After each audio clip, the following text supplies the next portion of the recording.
love your thing. I love the band.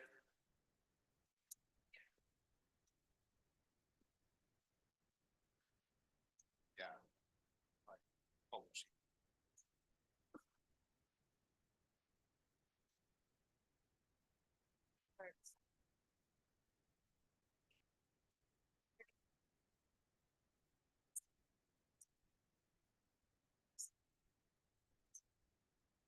It is 5. So I will call this special meeting of the Milpitas City Council, August 13, 2024, to order. While this meeting is being broadcast via Zoom, oral public comment may only be provided live at the city council meeting in person. The city council meeting is available for instant translation in over 50 languages with Wordly. It's a new app, so it's accessible via mobile phone, computer, and video displays. To use Wordly, please scan the QR code located on the title page of the agenda. Right there. And so now back to today's business. City Clerk, Gazetta, please take the roll call. Councilmember Barbadillo, Come on down, Gary. Vice Just in time. Vice Mayor Chua, Here. Councilmember Liam, Here. Councilmember Pham, present. Mayor Montano. And I am here. Thank you. So before we adjourn to closed session, City Attorney Mutalapasi, please brief the public on the closed session items for today. And do we have closed session? So let's do the certificates first, and then we'll go to closed session. So, the commendations for the National Night Out. So, first of all, let's do a pledge of allegiance. Everyone, let's rise. Okay. Want to lead? I pledge allegiance to the flag of the United States of America and to the republic for which it stands, one nation, under God, indivisible, with liberty and justice for all. Thank you, Vice Mayor, for that. And then we have the invocation by Councilmember Barbadillo. Thank you, Mayor. Let us all put ourselves in the presence of God. God, we thank you for everything that you have done to our lives. We thank you for the prosperity and safety that our city is enjoying currently.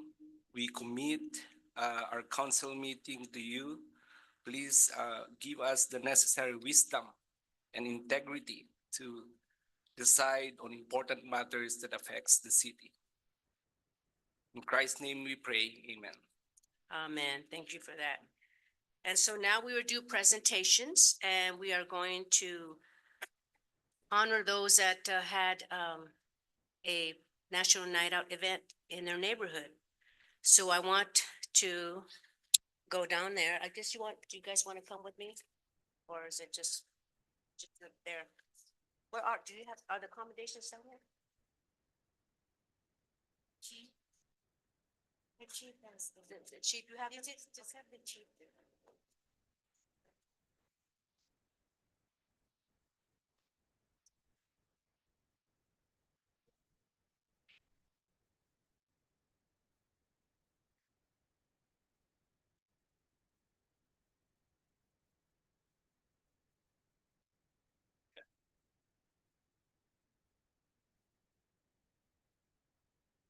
Okay, so I want to extend my deepest gratitude to those who made this year's National Night Out event possible. This wouldn't have been the success it was without the dedication and hard work of key individuals such as yourself.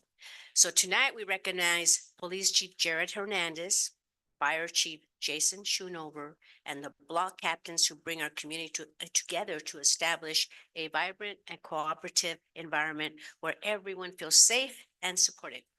So several of our block captains are here to accept our thanks, and Chief Jared Hernandez will be passing out the commendations. So I will say the name, and then we will pass them. Correct, okay. We'll do the certificates in the back and we'll just go through the names and then go through the order. Okay, did you guys hear that? So The accommodation will be in the back. Okay, so first one, and Sandra Alman. Okay, Juan Ali Santosa. He's here, yay. And then we have, I guess we can, I don't know if we want to do this. Yeah, then let's do that. Let's just hang tight. Yeah. And then the next one will be Nick. Next one, Laureen Patterson.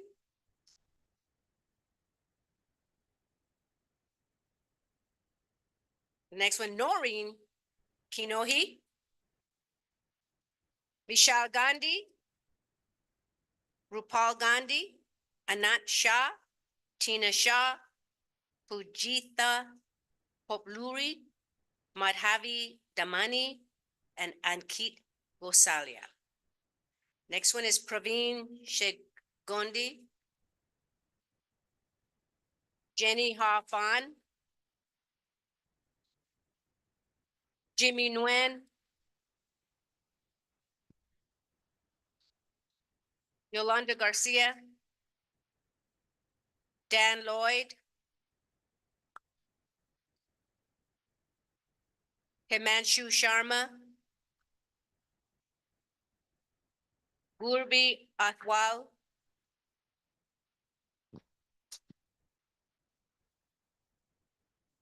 And so I'd also like to take this opportunity to thank those that cannot be here tonight. And so please stand up if you are here. Rose Riggs, Romeo Cruz, Sid Matthias, Ruta Bell Walker, Pinky Gala, Nis, oh, okay, good, you're here. Nishita Ravi Kumar, Jay Choi, Vivek Prabhu, Suzanne Williams and Don Williams, Elsie Chandler, Pastor Robert Mize, Renuka Varupa, excuse me, Albert Alcorn, Denai Suksuri, Vicky Boyd, Carla C.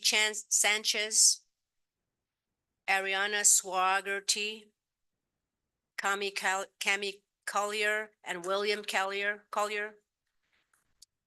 Charles Collier, Linda Wong, Mercedes Albana,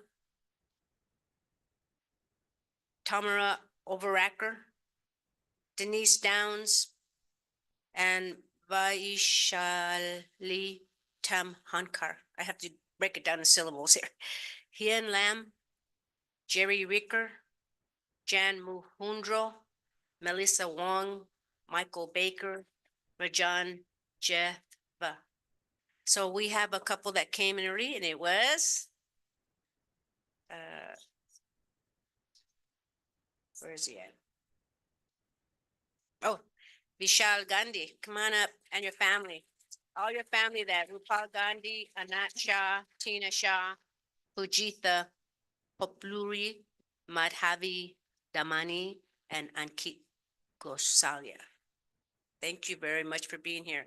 So as we mentioned before, the chief mentioned that he will, we were all gonna take a picture and then you're gonna go get your commendation or get the commendation first and then take a picture. Yeah, let's do the This- picture first because there's so many days. Okay, let's do the picture, everyone. Come on. No, let's get it.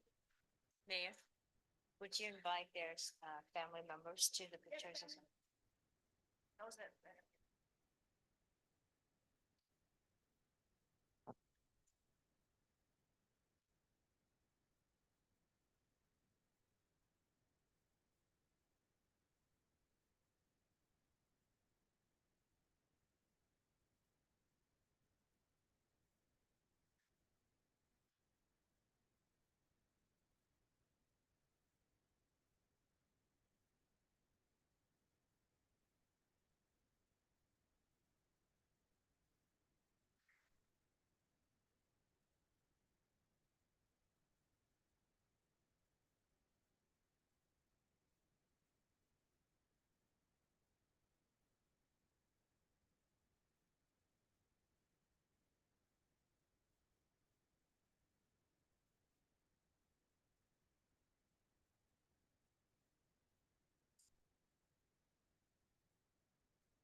Somebody's gonna grab it.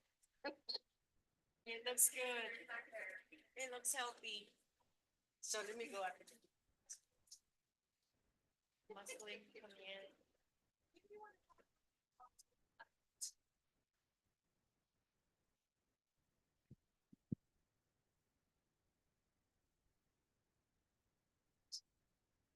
Okay, thank you, everyone. So, we have the American Muslim Appreciation and Awareness Month. Today, we recognize and honor the invaluable contributions of the American Muslims to our community and nation. With deep roots in our country's history, Islam has shaped our shared heritage. Our Muslim residents greatly enrich the cultural, economic, and social fabric of our city. This proclamation reaffirms our commitment to religious freedom, diversity, and inclusion.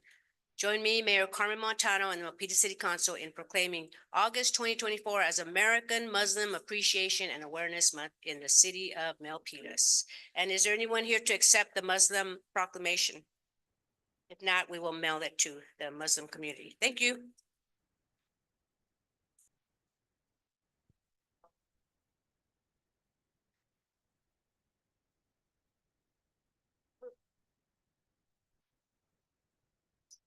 They're coming at 6:30. They didn't know where we were. So The Muslim people? Yes. Oh, okay. We just. We'll just do it again.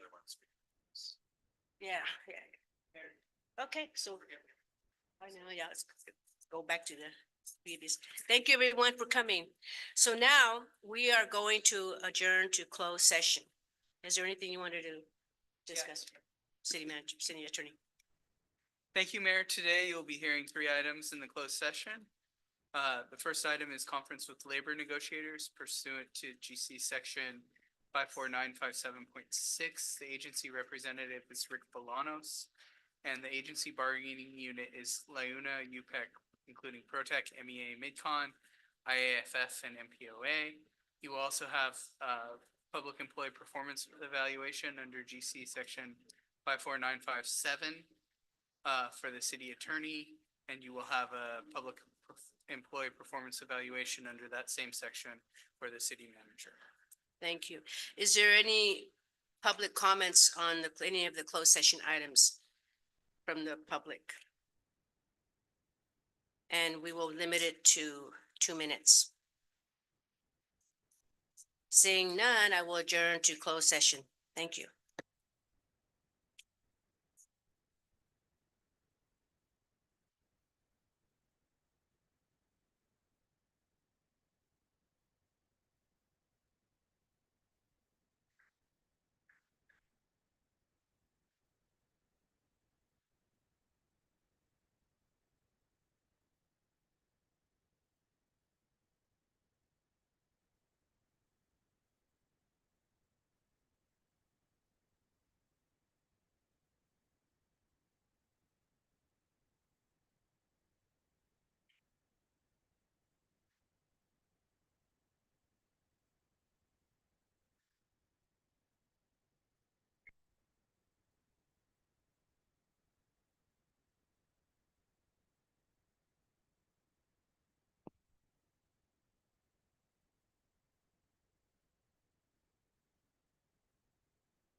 Okay, meeting is now called to order. It is 6:50.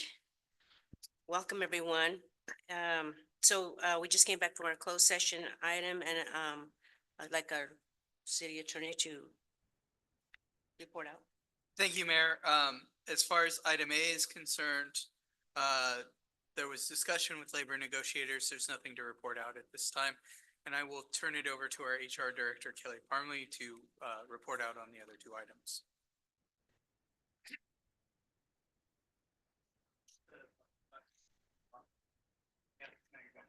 Does it work? Oh, Yeah, please. thank you, City Attorney, Kelly Parmley, HR Director. Good evening, Mayor and Council. Discussions were had regarding the city manager and the city attorney's evaluations, and there is nothing to report. Thank you very much for that. And so now it was just brought to my attention that one of the National Night Out presenters is here. I think it's Yoli Garcia.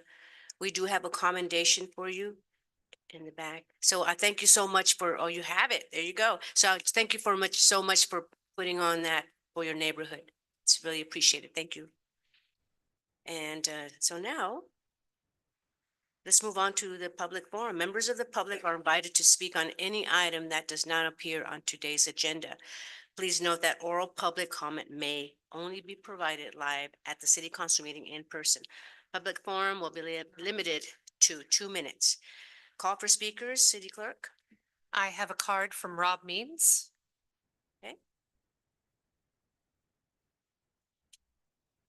Welcome, Mr. Rob Means.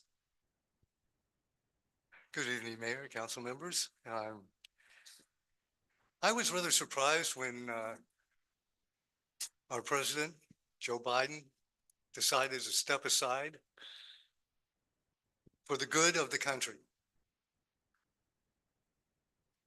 This is not something I would expect from his opponent. It's not something I would expect from most politicians. And I'm frankly really in awe of what integrity and character he has to be able to do that for his country. And I bring that up because we have not as big a situation going on here in Milpitas, but we have a potential for the city's good name to be besmirched as we go into this upcoming campaign. There's lingering issues around the McHarris lawsuit. And I think that could create problems or at least disadvantageous look for the city of Milpitas if things continue as they have been. It would be a remarkable contribution on your part, Mayor, to step aside from this election. But that's, like I say, that would take a real character to be able to do that. Thank you. Okay, next, is there anyone else? Next, we have Yoli Garcia.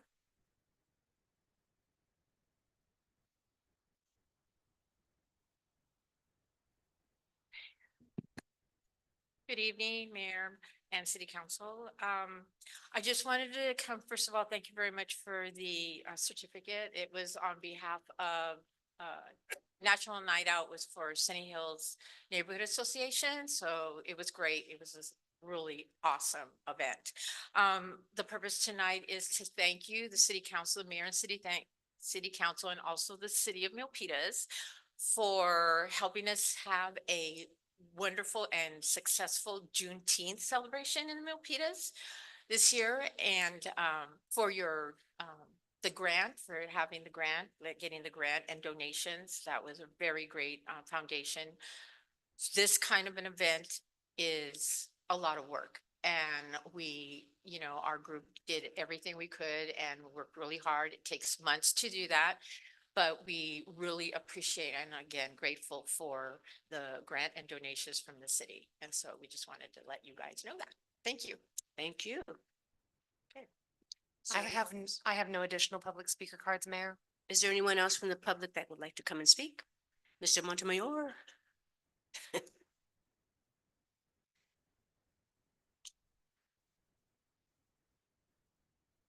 Thank you. It's a new look.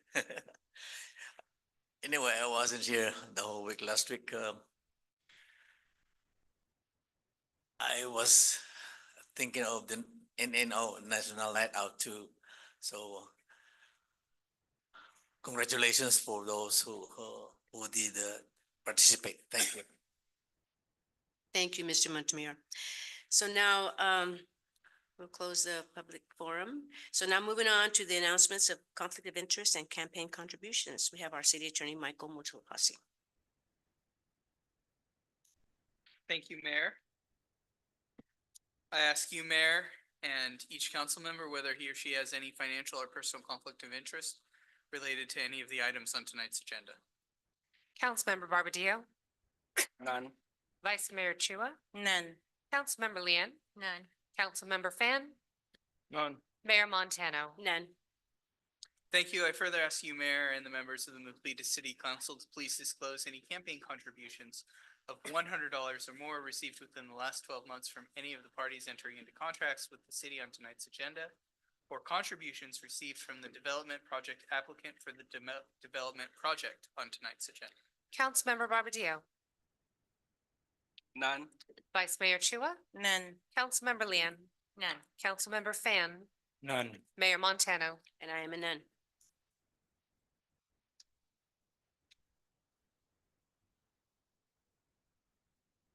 Please let the record reflect there are no reported conflicts. Thank you.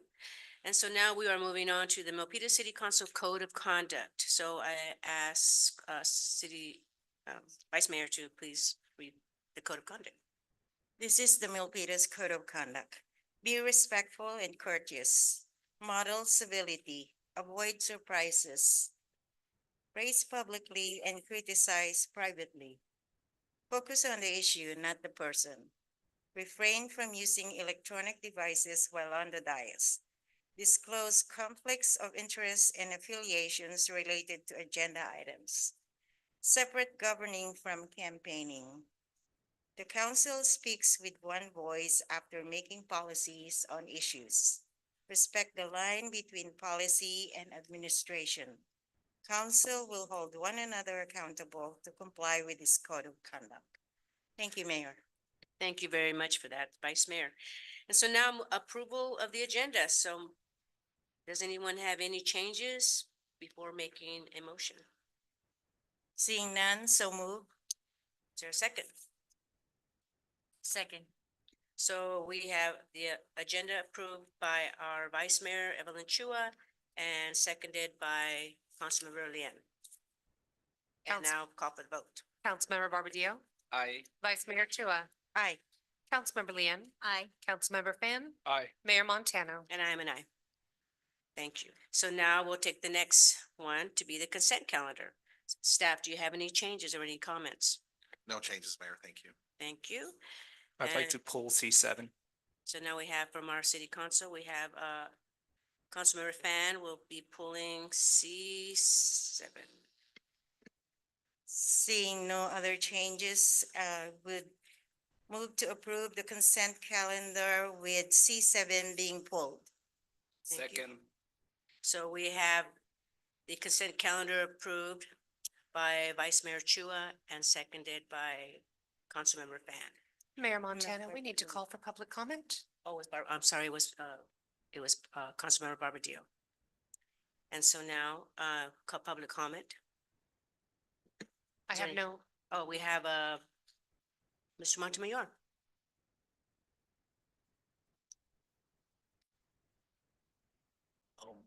Could I do this? On the C7, I think, it's because, it's one motion for approval, so maybe, there's a little bit difference. Thank you.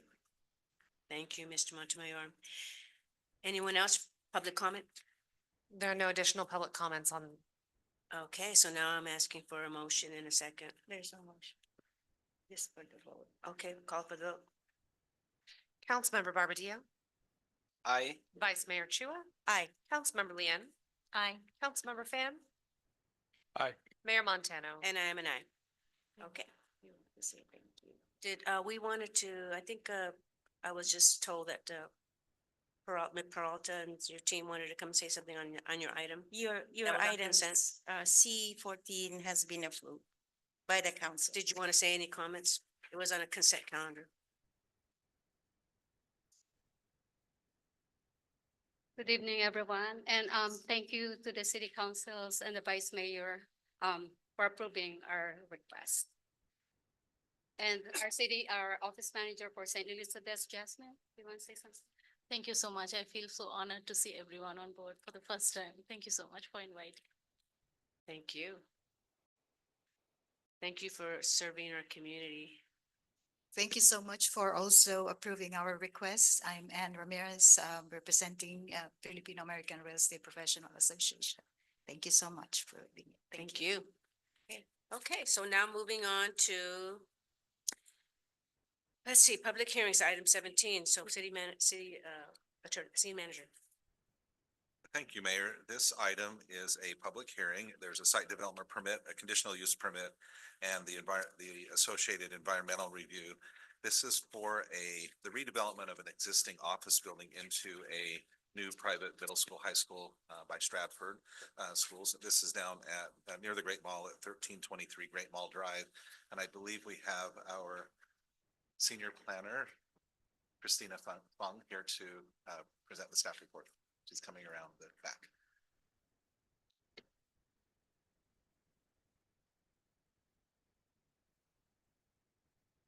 And I should also say, we have our planning director, Jay Lee, is also here tonight to help answer any questions.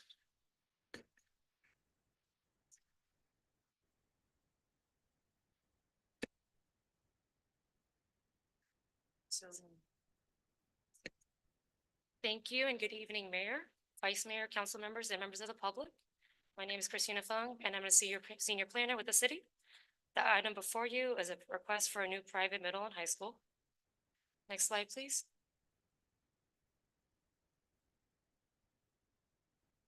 The applicant, Jeremy Theodore from Inhabit Design, representing the Stratford School, has applied for a series of planning entitlements to request the operation of a private middle and high school in an existing 51,740 square foot, two-story office building and a new 7,883 square foot gymnasium building and other site improvements on a 3-acre lot located at 1323 Great Mall Drive. And due to the development agreement, this application will require a recommendation from the Planning Commission and approval from the City Council. The Planning Commission recommended the project for approval at a public hearing held on June 26th of this year. Next slide, please. And here we see the satellite view of 1323 Great Mall Drive outlined in blue. The Great Mall surrounds the site to the north, the existing Stratford School to the south, hotel use to the east, and multifamily residential uses and vacant land to the west. Next slide, please. The site is located within the Milpitas Metro specific plan area. The specific plan designation for the site is Business Park Research and Development Limited Residential BPRD-R, and the implementing zoning district for this designation is BPRD-R-Metro. As noted previously, the project went to a planning commission hearing for recommendation on approval on June 26th. In between this time, the city council adopted the phase 1 comprehensive zoning update, which incorporated all new metro zoning districts on June 18th, which became in effect 30 days later on July 18th.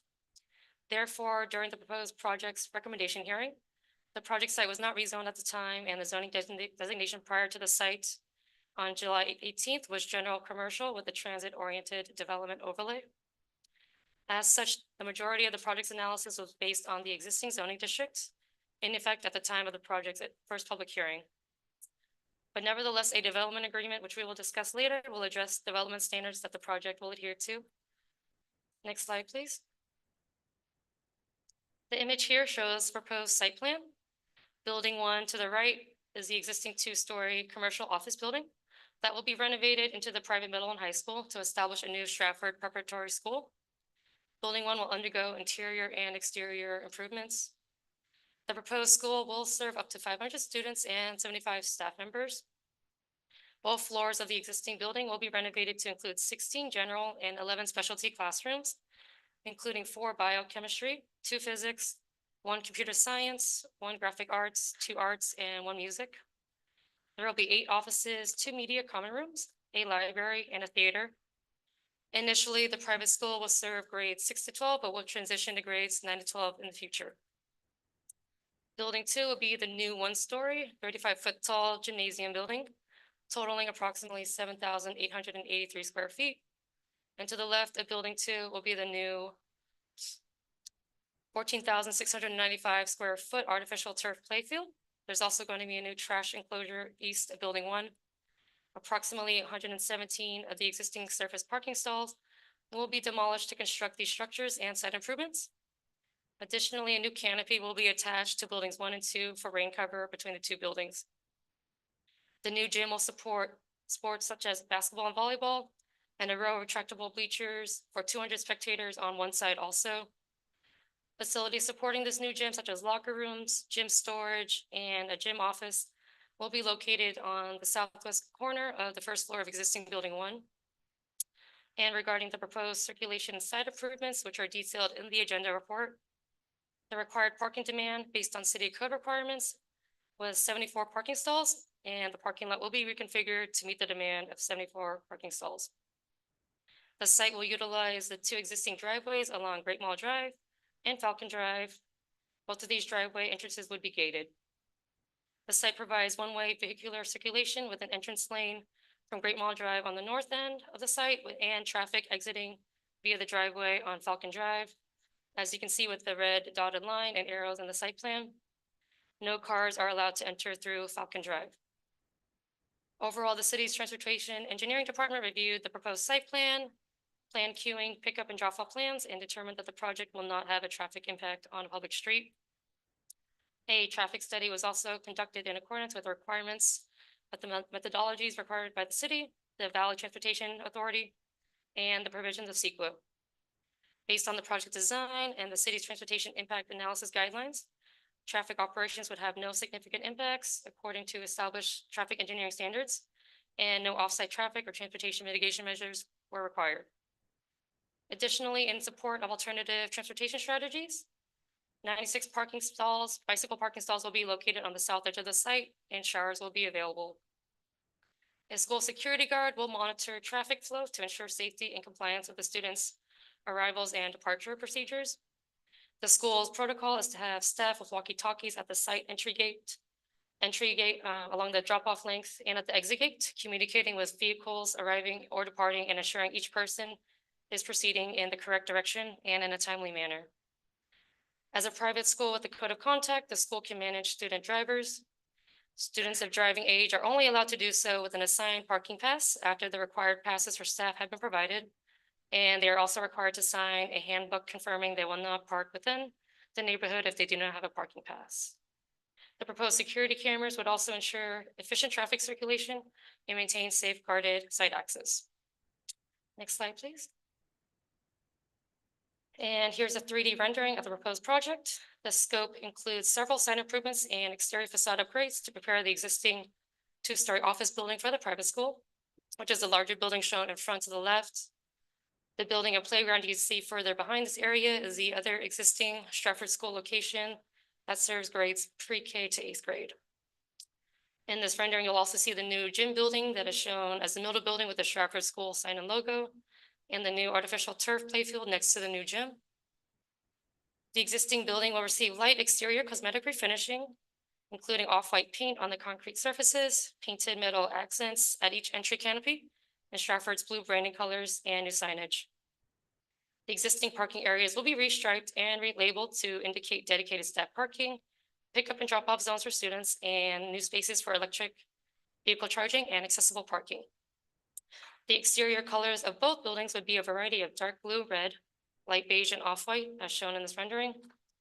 The exterior materials for both buildings would include concrete, gray brick, and glass. Additionally, a 6-foot metal fence would encompass the project site, and as shown in this graphic, the exterior facade and color scheme would be similar to the existing Stratford School next to this. In regards to landscaping, the design includes a combination of the existing and new landscaping.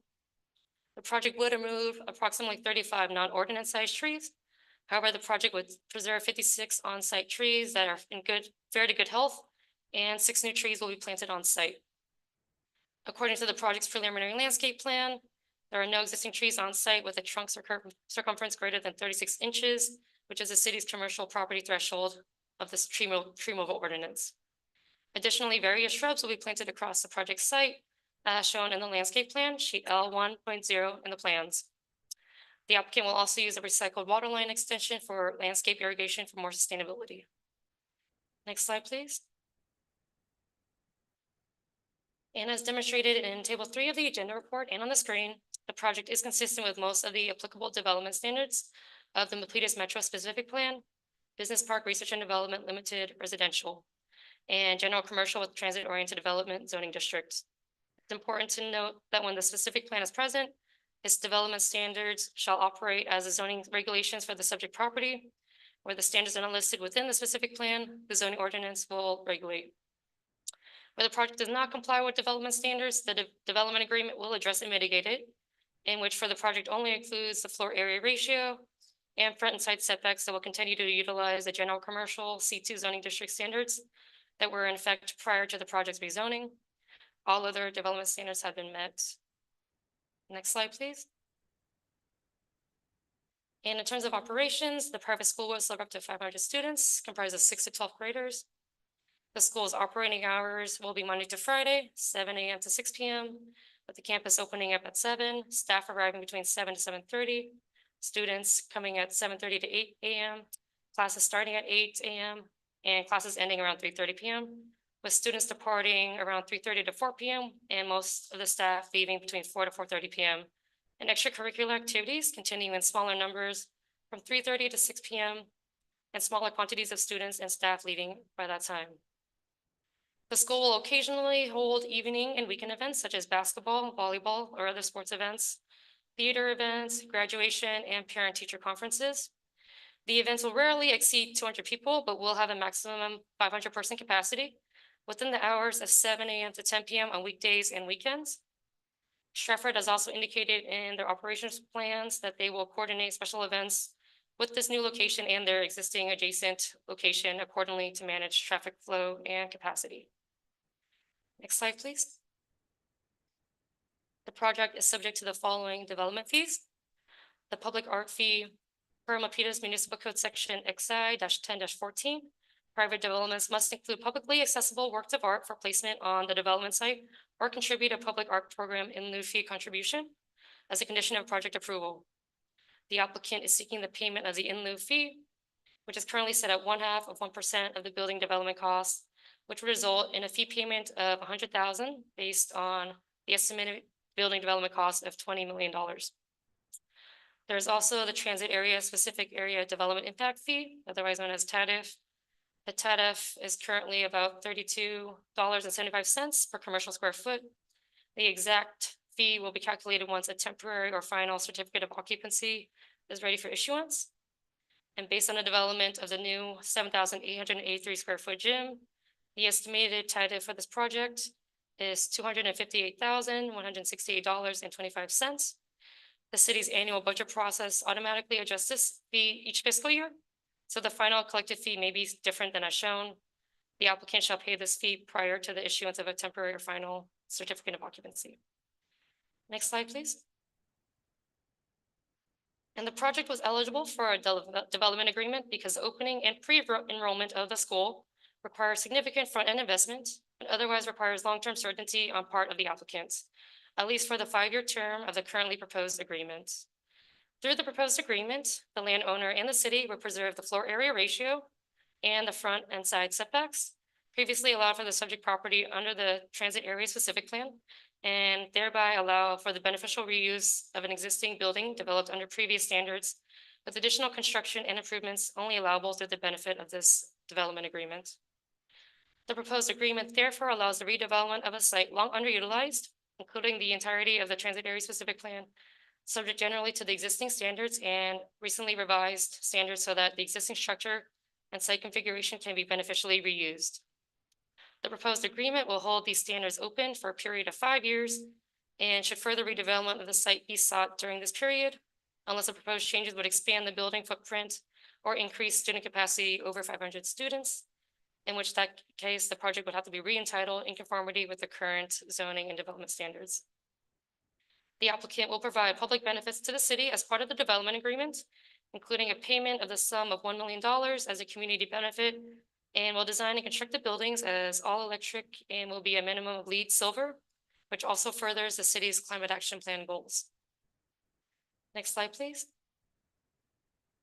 Staff generally finds that the project meets the site development permit findings, specifically that the proposed site layout modifications and design, including the new gym, renovations to the existing building, and landscaping are compatible and aesthetically harmonious with the adjacent and surrounding development. The proposed project maintains a cohesive visual appearance across the site and neighborhood by improving the exterior facades to be similar in contemporary architecture with clean lines, glass facades, and thoughtful landscaping, and will be architecturally compatible with the existing Stratford location to the north and is similar in scale, bulk, and height to the adjacent buildings. The new gymnasium's height and footprint are well aligned with the surrounding commercial buildings, ensuring it will not appear disproportionately large or small within the context of the area. And where the project does not comply with the development standards, the development agreement will address and mitigate it. These findings can be found in both the agenda report and resolution. Next slide, please. Staff generally finds that the project meets the conditional use permit findings, that the proposed private school facility will serve the community and as designed will not have any detrimental or injurious impacts on the property or improvements in the vicinity of the property. The private school will serve the community and has been conditioned to have no more than 500 students enrolled at once. The private school will maintain a designated loading and unloading area, and with parking stalls that will be monitored by staff during pickup and drop off hours, ensuring the orderly movement of car traffic throughout the site and ensure smooth programming for pickup and drop off. The traffic report was also prepared for the project in accordance to local, regional, and state guidelines, and confirmed that traffic operations will have no significant impacts and no mitigation measures were required. And the city's transportation division also found that the proposed circulation plan and operations were adequate. And where the project did not comply with the development agreements, the development agreement will address and mitigate this. These findings can be found in both the agenda report and resolution. Next slide, please. Staff finds that the project also meets the development agreement findings, including consistency with general and specific plans. The project aligns with Milpitas general plan policies as shown in table 1 of the agenda report and is consistent with the Milpitas Metro specific plan as shown in tables 2 and 3 of the agenda report. In regards to environmental and community benefits, the buildings will be minimum certified LEED silver, surpassing city green building standards. And in addition, there'll be the $1 million community benefit payment for city service improvements and amenities. In regards to health, safety, and general welfare, the project will enhance community well-being with the transportation demand management programs. There's also 96 bicycle parking stalls, fully subsidized transit passes, and carpooling options. Ensures the buildings will be LEED certified as silver and compliant with Cal Green Code. In regards to orderly development, the project will promote cohesive development within the Milpitas Metro Specific Plan area. It will introduce a private school, enhancing educational opportunities and adjacent to an existing school facility. It will support future residential growth, fostering a vibrant, educated community. These findings can be found both in the agenda report and resolution. Next slide, please. Staff provided public notice for the application in accordance with city and state public noticing requirements. The city published a public hearing notice in the Milpitas Post on August 2nd and sent notices via mail to 2,628 residents and owners within 1,000 feet of the project site, and a sign was also posted at the project site. As of this evening, staff have received one public comment letter from an adjacent hotel. A copy of this letter should be included in your packets. Next slide, please. And upon review of the application for the proposed project, the city determined that the project will require further CEQA analysis and was informed by Impact Sciences on behalf of the city. On the basis of the initial study, Impact Sciences concluded that the project will not have a significant impact on the environment and accordingly have prepared a mitigated negative declaration. On May 29th of this year, the city provided a notice of intent to adopt a mitigated negative declaration to the public, responsible agencies, trustee agencies, and the county clerk. The draft initial study and M&D was available for public review and comment from May 29th through June 28th of this year. At the time of publishing this report, the city has received no public comment regarding the initial study M&D. Next slide, please. And in closing, staff recommends that the city council conduct a public hearing and move to close the hearing following comments. Consider initial study, mitigated negative declaration pursuant to CEQA guidelines, section 15064 and Public Resources Code sections 21080D and 21082.2D. City attorney shall read aloud title of the ordinance. Move to waive the first reading beyond the title and introduce ordinance 38.856, approving a development agreement between the city of Milpitas and Store Master Funding IB LLC and the Stratford Schools. Adopt a resolution to approve conditional use permit number UP 23-0008, including exhibit 1 to the resolution, conditions of approval. Adopt a resolution to approve site development permits number SD 23-0012, including exhibit 1 to the resolution, conditions of approval, and environmental assessment number EA 24-0001 to approve an initial study, mitigated negative declaration pursuant to CEQA guidelines, section 15064, and Public Resources Code section 21080D and 21082.2D, including exhibit 2 to the resolution, mitigation monitoring and reporting program. This concludes staff's summary of the project, and we're happy to answer any questions. The applicant's representatives are also here with us in person and virtually, including Kelly Woods, Executive Vice President of Strategy of the Stratford School, Jeremy Theodore of Inhabit Design, the project architect, and Sean Morley from the Morley Bros Entitlements Manager. And virtually there is Sean Powell, Vice President of Real Estate, Stratford School, and Mark Philpott, Vice President of Construction from Stratford. They would also like to make a short presentation also when the council will allow them to. Thank you. Thank you very much, Christina, for your presentation. So now we will open up the public hearing and call for comments on this item. And then we'll have you come when we have our discussion with the council. Thank you. Is there anyone that would like to make a comment on this item? I have a public speaker card from Bernadette Gomez.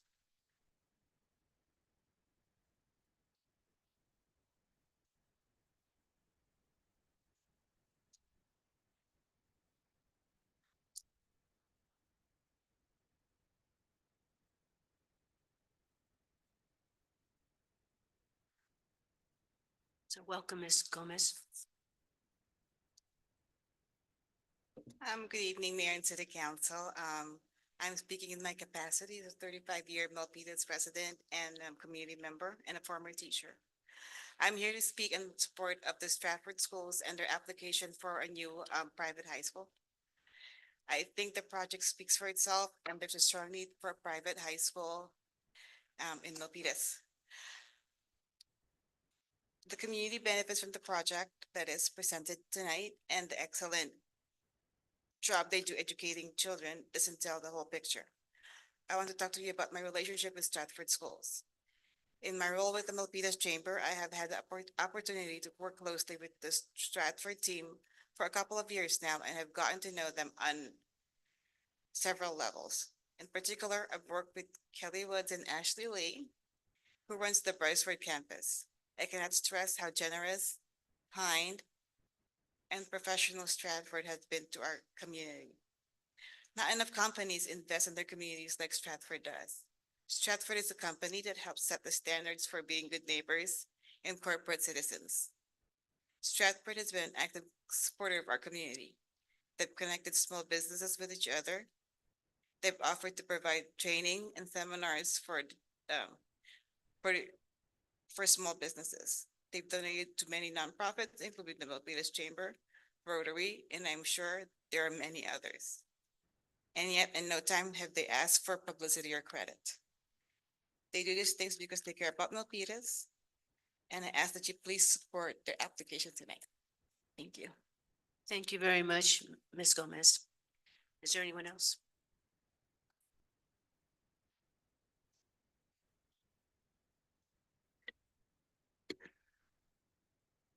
This strikes me as one of those projects that is done well, very well.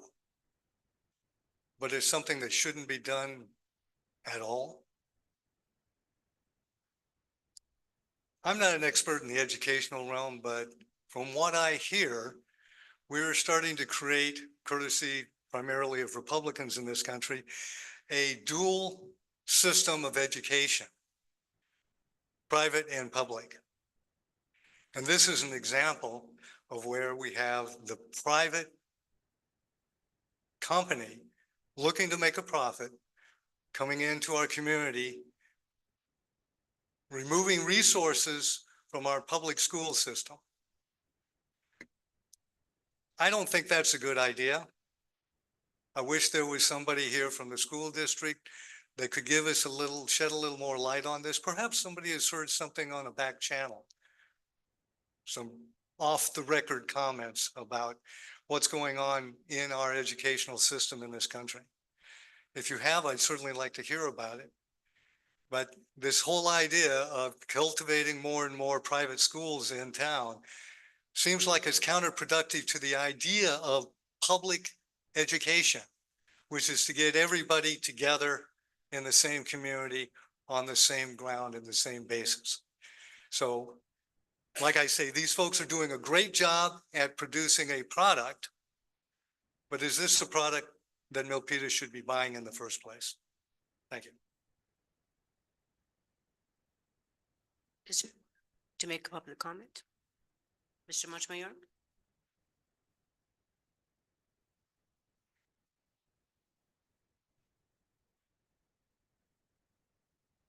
Mayor, Vice Mayor, members of City Council, and City Manager and staff. I'm not contradicting the previous speaker.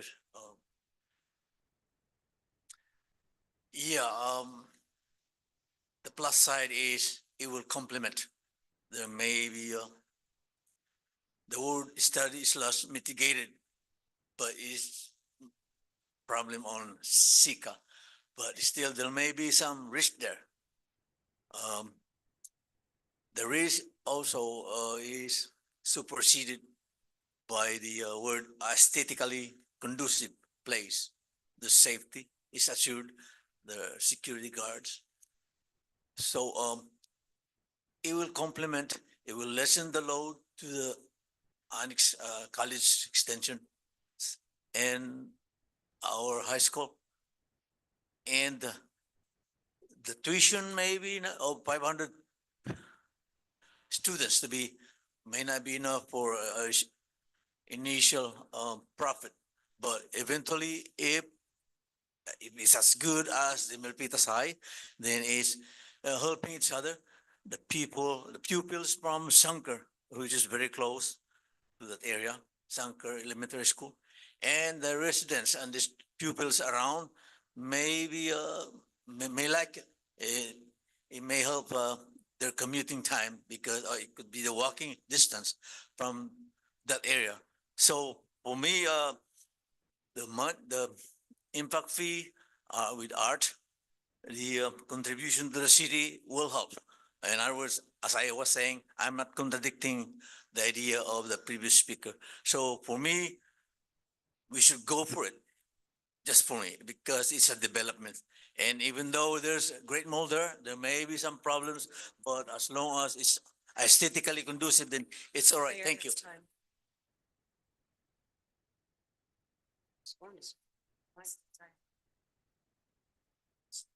Thank you. Mr. Muchamore, I was thinking it's a cell phone. Fancy. Okay, is there anyone else?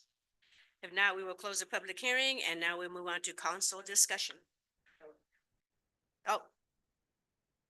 Yes, would you please come on up?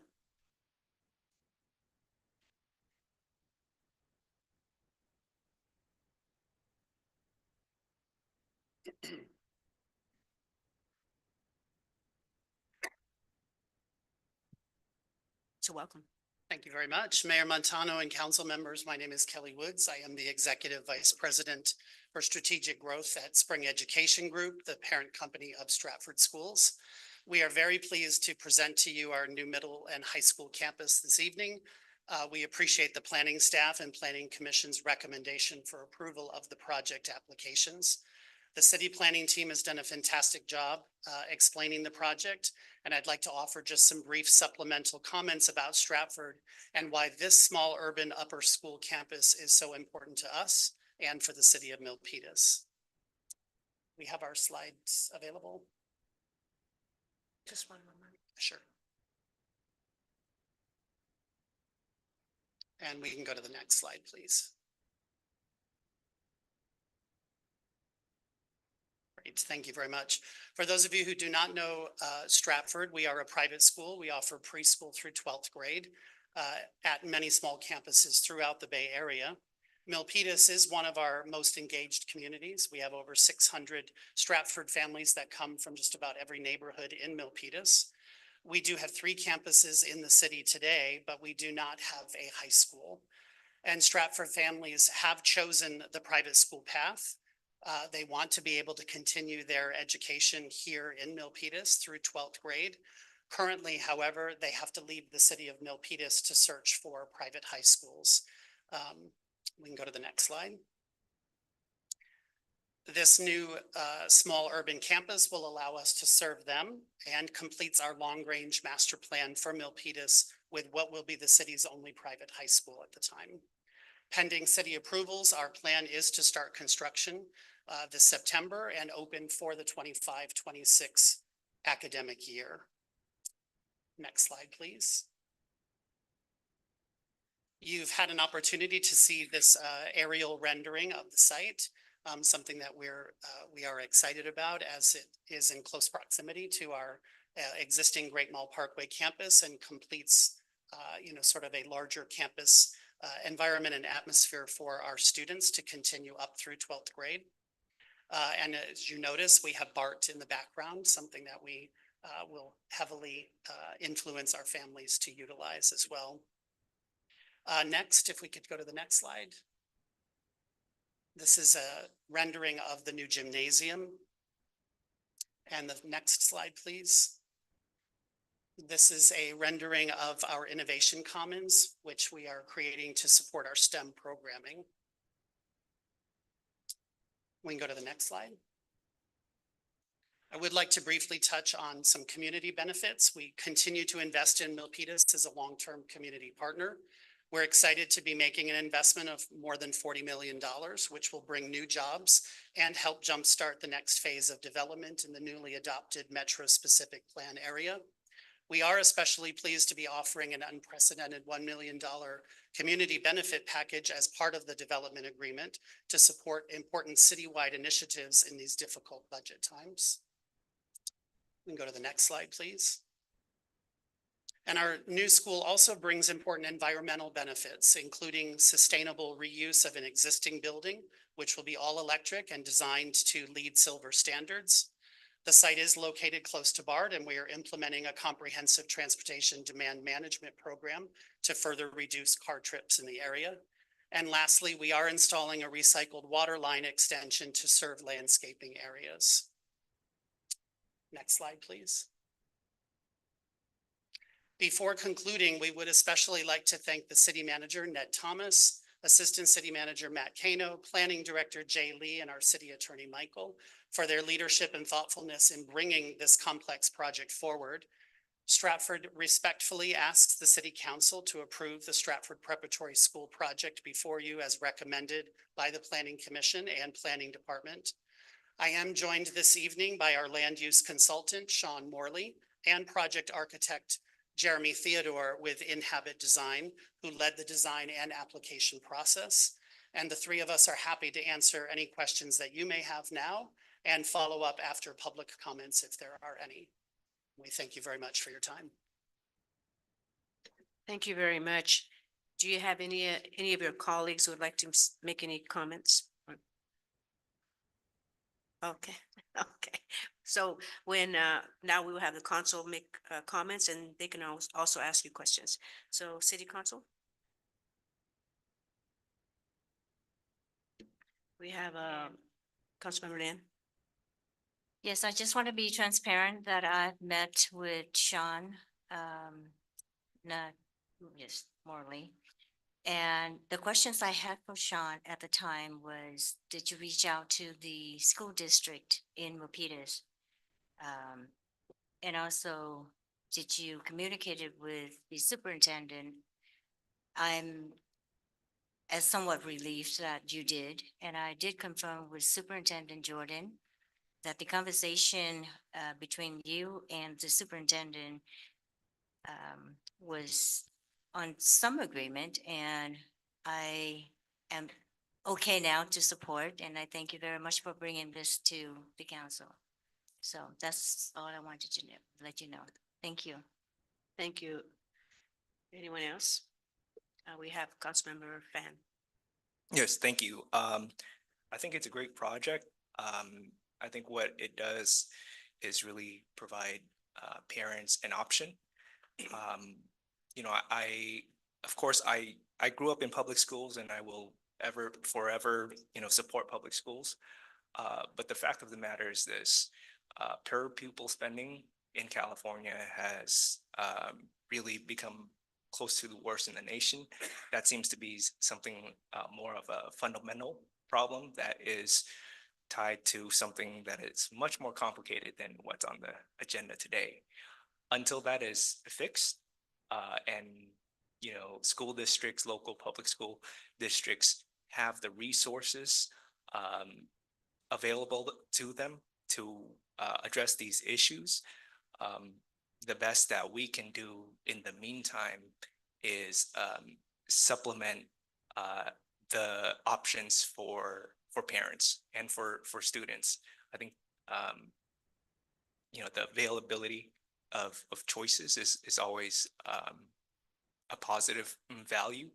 But at the end of the day, a lot of work obviously needs to be done. I think these guys get that. And then they're bringing forward a really high quality project that, you know, I would love, you know, if it was also a public school project, if the public schools have the resources to do something like this. But for now, I think this will do in the meantime. And I'm glad that, you know, you did your due diligence, you checked off the list, reached out to members of our community, particularly the school district. That's the most important factor for me. So with their support, with the local community support, how can I not say no? I think it's a great project, and I'd be proud to approve it. Thank you, Councilmember Pan. Is there anyone else that would like to make any more comments? We have Vice Mayor. Councilman, For disclosure, I just want to say that I met briefly via Zoom with the Stratford team yesterday and to answer any of my questions and they have answered them. And one of the things that I really like about the project is I verbalize it, it's the design. I like it when I saw the rendering. I said, oh, that's great. I also like the fact that it's all electric. So that is good too. And, and yeah, Stratford has been a great partner with our city. You know, this is the third campus and you work it out just like Councilmember Lynn said. There were some concerns from MUSD and you were able to show that there shouldn't be that much concern. And thank you for that. And the other one is that your agreement with the development agreement that's unique to any of the developers that we have worked with in the city.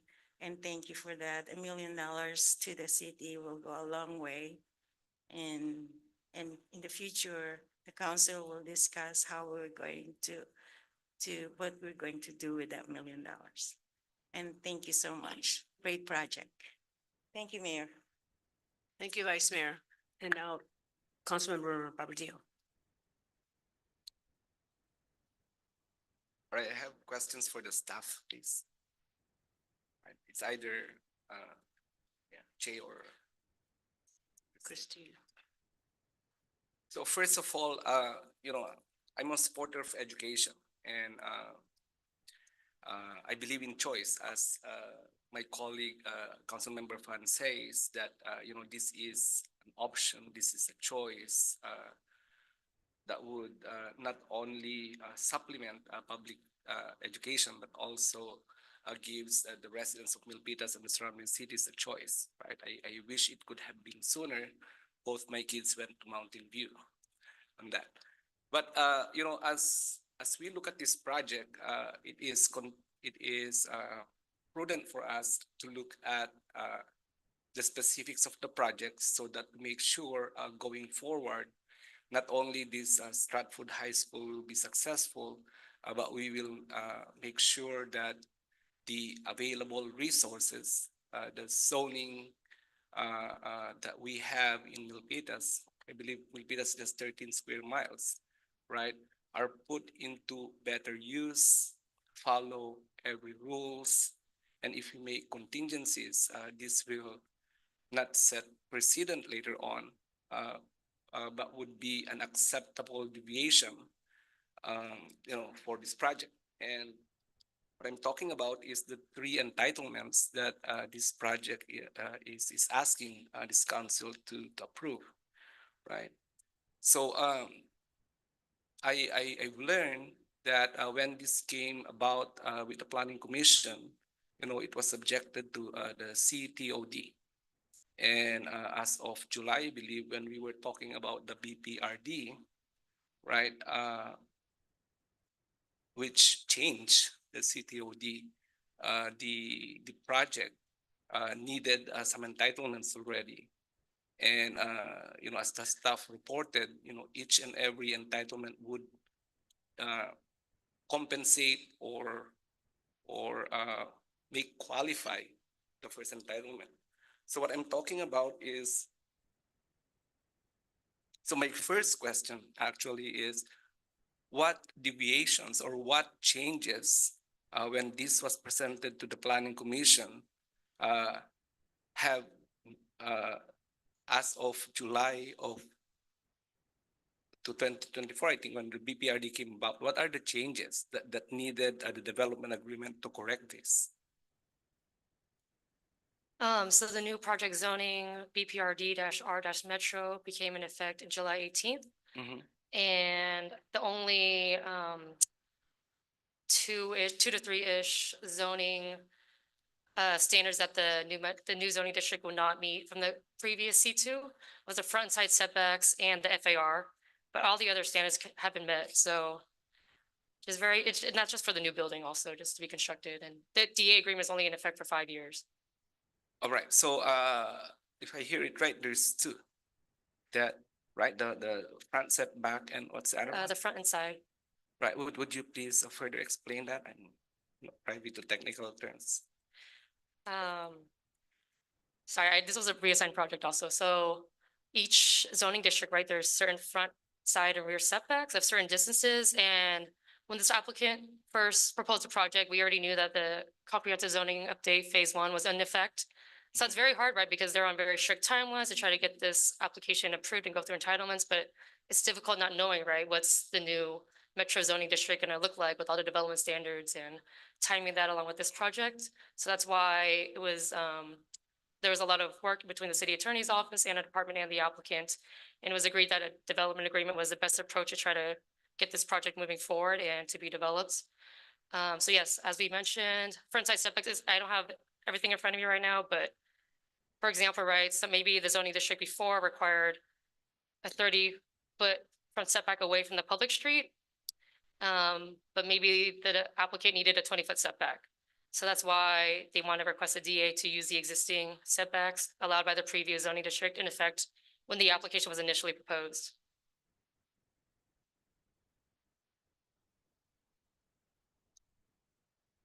Right, no, what I mean. And to the that- FAR also, I think the Right. FAR was a lot higher for, under the new zoning district compared to the existing, so. Right, so those two difference, right? So on your report, you said that where the project does not comply with the development standards, the DA, which is development agreement, will address and mitigate it. So what is in the development agreement that would mitigate the requirements that complied with the BPRD when this was initiated under the CTOD? Good evening, Mayor, Vice Mayor, council members. These are good questions. Just kind of high level, the metro specific plan envisioned a higher FA floor area ratio and smaller setbacks because being closer to transit, you wanted a higher density or more urban type of development. This project being a school, any school or most schools would have a hard time meeting all of those standards because this is something that was implemented through the zoning district and also the specific plan. So the way that the DA proposes to mitigate for that impact is by providing a public benefit, which is the $1 million offered. But also in general, like if I could be a little more specific, the way we try to, there has to be some sort of rationale and some sort of analysis for any numbers we discuss. So we also try to look at what could we have expected if we saw another type of development that, with that FAR that we originally wanted. So we try to calculate maybe the difference if it were a school with a lower FAR versus a higher FAR. Because with a higher FAR, you can generally get more impact fees because that's based off of square footage. So we try to, kind of use that as a starting point. So that's in effect, like in summary, the DA is meant to, to basically make up for the lower FAR in development that we saw or see. Right. So if I understand it on a layman's word, right? You're saying that since there is a density requirement to be built within a certain, like the transit plan or this plan, which requires higher density, so which we've seen before, right? Which is state mandated. Now this project is asking, hey, we don't, if we can have an exemption on the density requirement, so we can have a gym, something like that. Is that how it's put? Generally speaking, yes. Right. So in common words is it. So here and your and the way to mitigate this is them giving $1 million in public benefit, right? Yes. As you said, you tried to see should it have been the other way, what are the impact fees and whatnot, and it seems that it's beneficial for the public because they're going to provide for more. So what I would want to hear is, I agree with that. $1 million will go a long way for public benefits in Milpitas if spent properly, right? But what I would want to hear is we are deviating on a density, right? A density rule. And what would be the benefit of not deviating on that? Right? I could answer that. Right. So another option is the city could wait for potentially, for example, I'm just going to give an example of a land use, like a higher density multi-story office building.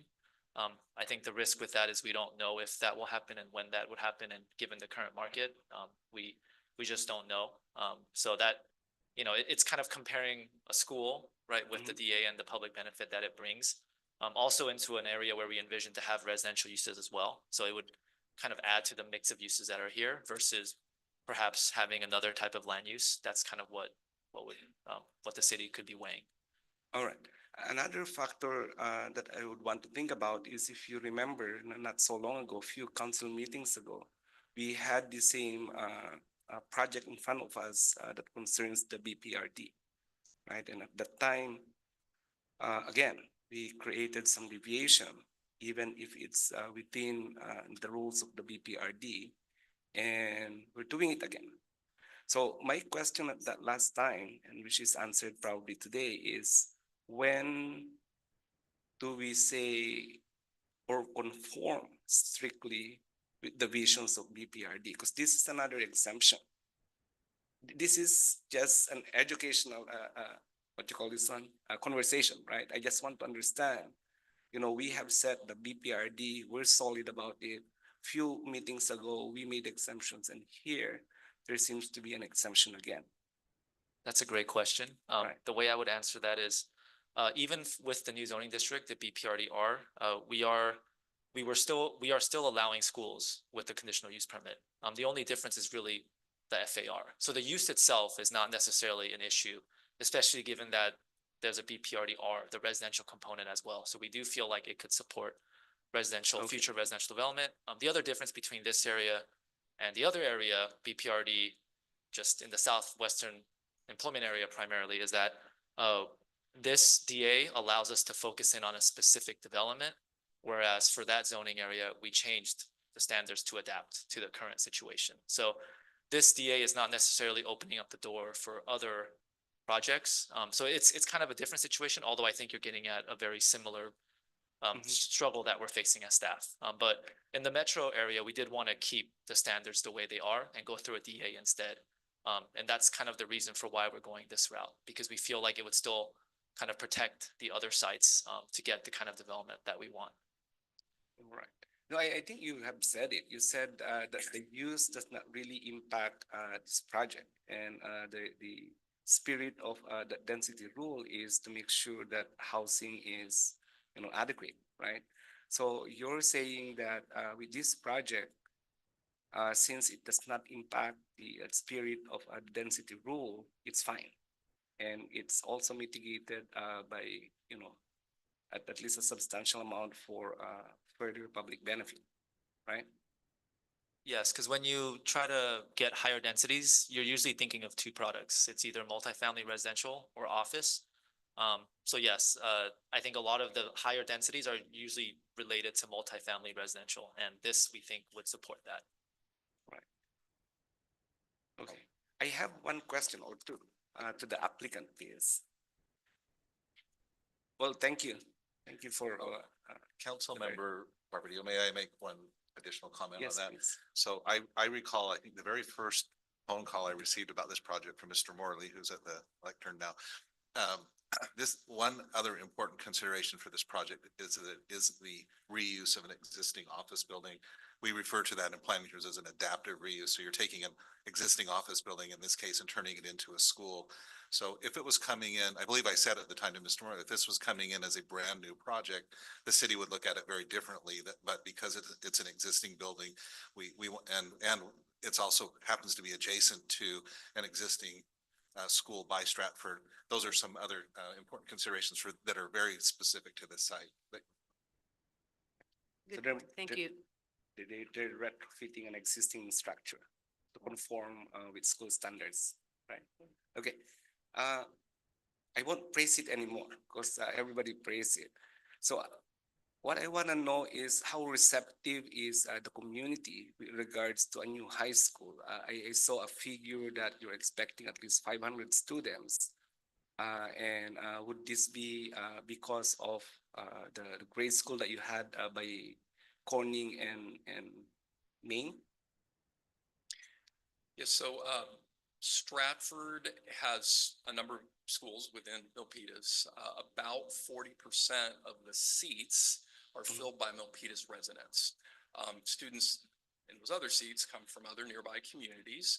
But however, we expect, and we are specifically designing the high school and its size to accommodate our existing student population who are in middle school today so that they can transition into high school and remain with us so that they don't need to essentially, we hope, although these certainly have the choice, any student can attend any high school that they would like.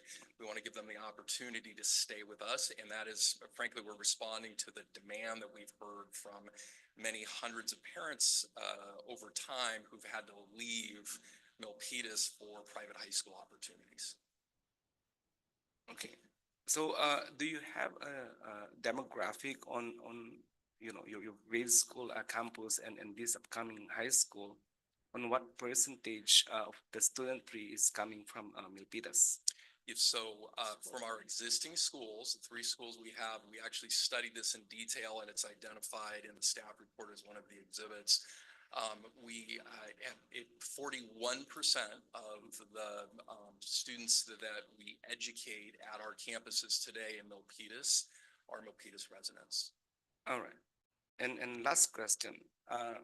What was that conversation that you had with the school superintendent, the last one? Yeah, we've been very transparent about this. First of all, from a community outreach standpoint, we really want to be good neighbors. We actually mailed and introduced ourselves to the 2,500 households and other businesses nearby, had really good dialogue with a number of our nearby businesses. You've got a letter of support from the Marriott hotels across the street.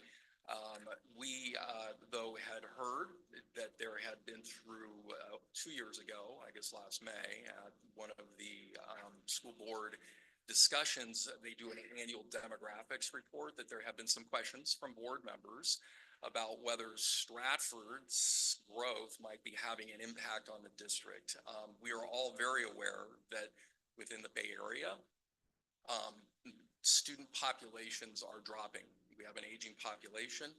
We also have dramatic shift within the Bay Area and within Santa Clara County of families with younger children moving out of the area. This is a general trend. Interestingly enough, in Milpitas Unified School District, as we looked at the demographic studies they put together, and I think the demographer that they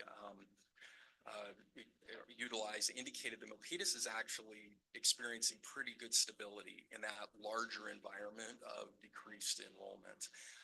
However, in dialoguing with the superintendent, who asked us to go and count how many of our students lived in Milpitas and how many may be essentially going to or from Milpitas schools, we identified it through that analysis that it was only 16 students, very small percentage of our total population and really a de minimis number of the total population of Milpitas Unified. Just to give you the backdrop of the conversations, we have multiple conversations with the school district. We complement each other. We have a shared mission for education of Milpitas students and families, and we take that pretty seriously. We don't compete. About 15% of all students in Santa Clara County, that's pretty consistent with the state of California, elect private school options. And we are simply providing an opportunity to educate families who make that choice. And we view ourselves as partners with the school district. In fact, we are partners now. We lease a school campus from them, pay rent of millions of dollars a year. And in the longer conversations, I won't speak for the superintendent or the school district, but I would hope that the open dialogue we had about the actual facts of enrollment gave everybody more comfort And we agree that we will look for ways to partner together on a go-forward basis to continue our shared educational mission. We appreciate that the school district had some concerns early and is not here tonight. And I'm going to assume that they're comfortable with the project moving forward based on their lack of presence, given they were here at the Planning Commission. But we've had a very open dialogue with the superintendent. I spoke with her as recently as Saturday morning, and we've agreed to continue to work on ways that we can support each other's efforts. They obviously have an innovation campus, which we think is really cool. You saw our innovation lab, very similar sorts of educational programming. There's opportunities for us to share educational programming alike, and we'll continue to look for ways to be supportive in the Milpitas community, whether that be with the school district or many of the other organizations that one of the speakers here identified that we've been supportive of. Although we like to do that quietly, candidly, it's just not something we advertise. Right, did I hear it right? You said just 16 students? Yeah, so we have, in the 22-23 school year, we had 1,109 students in our schools in Milpitas, in the 3 campuses. Of those students, 457 lived in the city of Milpitas. Of those 457, 16 came from Milpitas Unified School District. Okay. Interestingly enough, 11 went the other way. So we had 27, we sent 11, but 16 net essentially, which is a very small percentage of our total students. What does that tell us? By the way, we created that data specifically to request the school district. The data tells us essentially that private school students are picking private school opportunities, and you're not seeing a huge shift back and forth between. That having been said, the school district asked 2 weeks ago after the Planning Commission for us to identify how many of our students who were in 8th grade were actually going to Milpitas High School, because there had been some concern that it would be a huge number that might be diverted to the new high school. It's a very interesting fact. We went back and calculated it for the last 5 years, 4 students per year, very small number. In fact, de minimis from a total number of our existing students who we are essentially creating the high school to serve. So only 16 students came from the MUSD going to Stratford, and there's only 4 from Stratford that went to MUSD, and I assume they, for high school. For high school, right. And I assume most of your graduation goes to other schools. Yeah, we, do generally track where our 8th grade students go, and the vast, not even majority, I would say well over 90% are going to other private high schools. It's a very large percentage. And the biggest concern that we've heard from the many hundreds of families that who have gone to Stratford in 8th grade is that we really don't want to have to, we'd love to continue with Stratford. Can you create a high school? This is our second. And then also too, we would really like one to be in Milpitas or nearby so that we don't have to look for other private school options, get in a car and drive to the west side of the valley. Right. How about that? Now that you will have a high school, I don't know if you have data on this or not. You talk about the school district, those first graders, those kids that's coming now, they have an incentive. Hey, I'm gonna stay in Stratford for grade school. Then I have an available high school. Was there a analysis on that, a percentage of how much of these soon-to-be first graders who live in Milpitas that would have a choice coming to Stratford and the school district?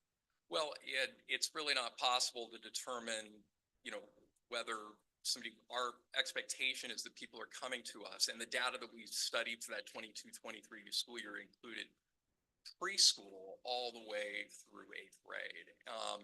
So, the numbers we're seeing are very consistent with our historic patterns. And I might just note, I think is the most important thing to note, is that the school district's demographer last year, when he looked at this issue, was specifically asked the question when our first campus opened up next door, which is up 741 students. It's a large campus.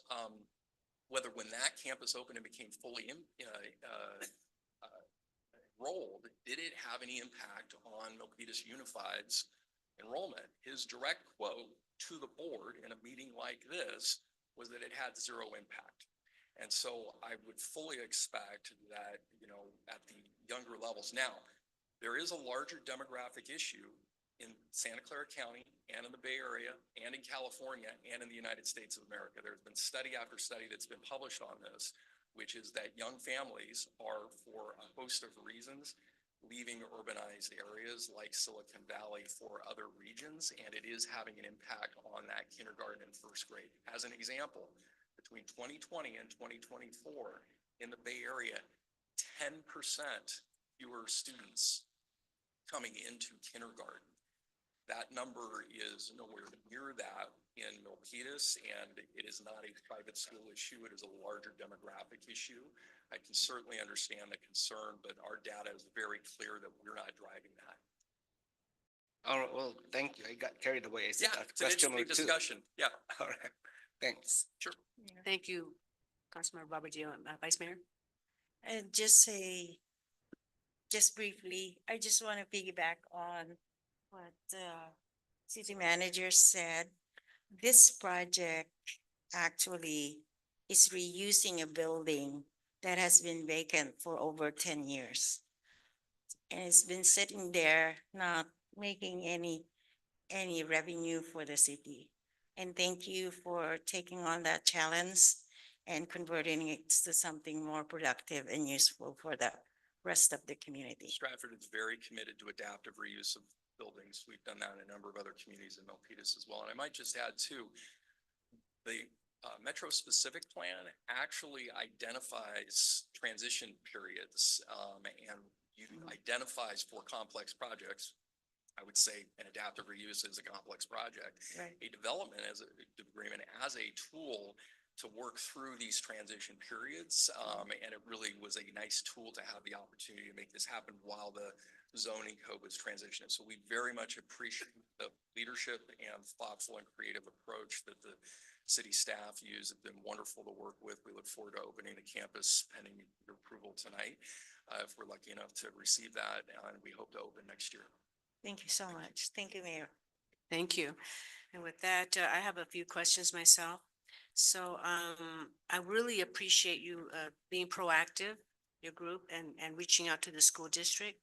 That shows that you have a sense of respect and dignity about including the business community. You talk to a lot of folks, and that really shows some dignity, respect for the folks that in this community.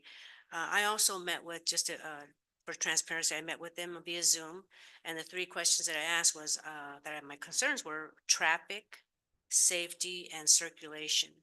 And their answers were, I was satisfied with your answers. The fence is going to be 6.5 height. Regarding with safety, you're going to be providing security guards. And also with the circulation, you did show me a map how the traffic will be circulating. I did attend a graduation there once, and I was really impressed how your system, how they have it at the school. They have even have volunteers that are directing the traffic, and I go, wow, that's they're very organized. So I was very impressed, and I'm also glad that your school is all electric. That's pretty awesome. The other thing that I also brought up was the landscaping. I know that you told me that you're going to be putting purple pipes, the recycled water, which is awesome. And you said, you also mentioned that you will be putting in some landscaping because that's a major thoroughfare. It's Montague and Great Mall. That's where people travel a lot, and it's nice when you have beautiful landscaping in the area. So I'm really glad about that. I also am really appreciative of the arts ordinance, the public art fee. Back in 2014, I think Armando Gomez was on the city council at the time, and I proposed an art ordinance, and I'm really glad that you guys are putting some money into that fund. What I also like is the transit area specific plan development fee. So you're putting money into that. And of course, the $1 million. I mean, that is above and beyond. So that tells me that you really want to close that, making kindergarten all the way to high school. That is making it, the continuation to really close that K through 12. You can say K through 12 now, which is really great. So, again, I'm glad that you've been having multiple conversations with Cheryl Jordan and the partnership with Innovation Campus. I was very impressed with that. So I'm for this project because you went above and beyond to connect with the community and connect with the school district. And I believe in choices too. People should have choices. So thank you so much. And does anybody want to make a motion on this? We have Vice Mayor. Motion to approve the recommendation of staff as listed on the packet. There a second? Second. And we have a motion by Vice Mayor and a second by Councilmember Lin. Mayor, And we have a city Because- attorney. because this motion contains an ordinance, I would like to this time read the title of the ordinance. An ordinance of the City Council of the City of Milpitas approving a development agreement between the City of Milpitas and Stratford Schools Incorporated and Store Master Funding for LLC. Okay, is that it? Okay, so now we're moving on to the vote. Councilmember Barbadillo, Aye. Vice Mayor Chua, Aye. Councilmember Lian, Aye. Councilmember Finn, Aye. Mayor Montano. Aye. Thank you very much. Unanimous. So now announcements and future agenda items. Oh, wait. C7. Oh, that's right. Okay, we had us item C7 pulled by Councilmember Finn.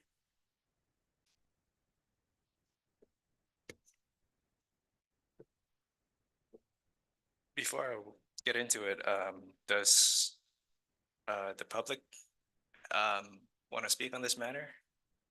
I have a public speaker card from Rob Means. We can let public comment start first.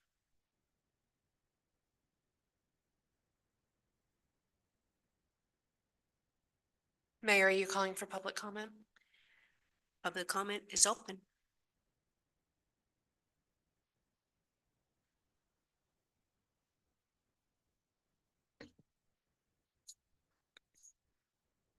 So as I understand it, what we're talking about on C7 is to fund the legal defense of the city and its representatives from a lawsuit by former city manager Steve McHarris. Now, generally speaking, when the city agrees to do some kind of a contract like this with a service provider, they usually put in a cap on how much money can actually be spent. I didn't see a cap in here, and I may be mistaken about that, but I guess my concern at this point is that it's getting out of hand. So we've seen the original was like $35,000, I believe, was the estimate of how much it would cost to defend the city, and that's grown quadrupled. And I think the council member Han Lin was quoted as saying that it may be upwards of $300,000 that we've already invested in this defense. Now, I don't know how much money it is because I don't think we've seen a particular statement about how much money it is. But if the law firm Myers Navi is actually been working on this project and really has accrued $300,000 worth of income or liabilities on the part of the city, shouldn't we know about that? And shouldn't we know how they have been paid to date?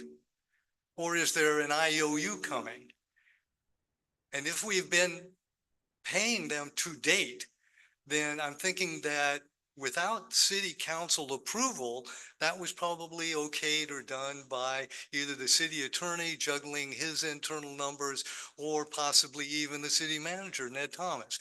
I don't understand what is going on with this defense.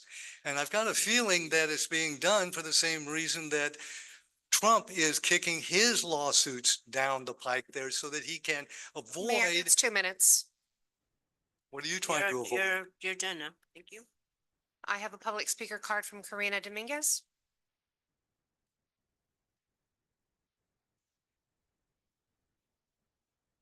Good evening, mayors, vice mayor, and city council. My name is Karina Dominguez, former city council member and vice mayor for the city of Milpitas. I was on the council prior to the year that this took effect, and I am deeply saddened and shocked and disgusted by what I'm seeing by this leadership. It is really unfortunate that individuals that are sitting on this council have been named in this lawsuit.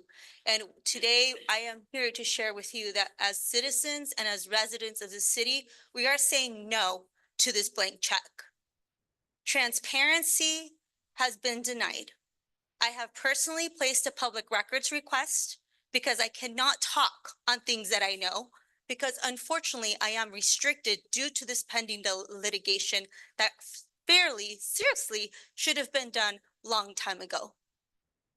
It is a shameful decision for us, one, not to negotiate, not to settle early on when we were able to do so and saving taxpayers money that could have gone to pothole fixing, getting better playgrounds, and ensuring that our community is safe by adding additional police officers to our force.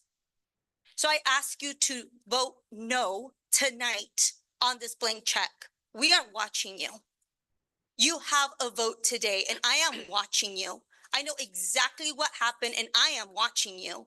That was my experience, and because I cannot talk fully today, I pray to God the day that this court and this jury happens, because then I will have my full freedom to speak truth to what I know. Because unfortunately, right now, I am restricted, and thank you so much, City Attorney, for your letter. I am constantly reminded of the oath of office that I took, and anything that I say is public record. Anything that I cannot speak upon, hopefully I will have my opportunity in court one day. Thank you. Take care.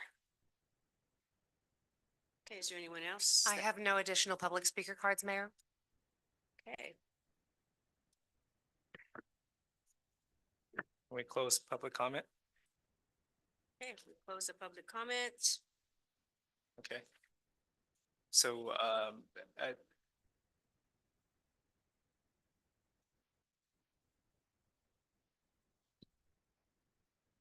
We have Montemayor.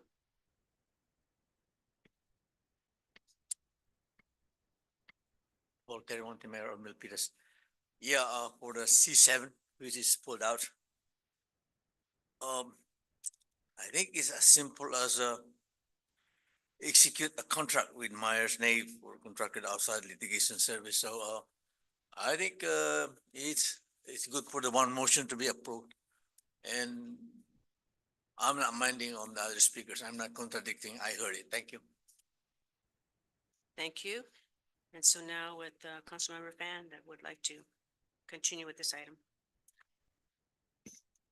you know, I'm taking a look at the agenda report for this item, and it's very broad and vague.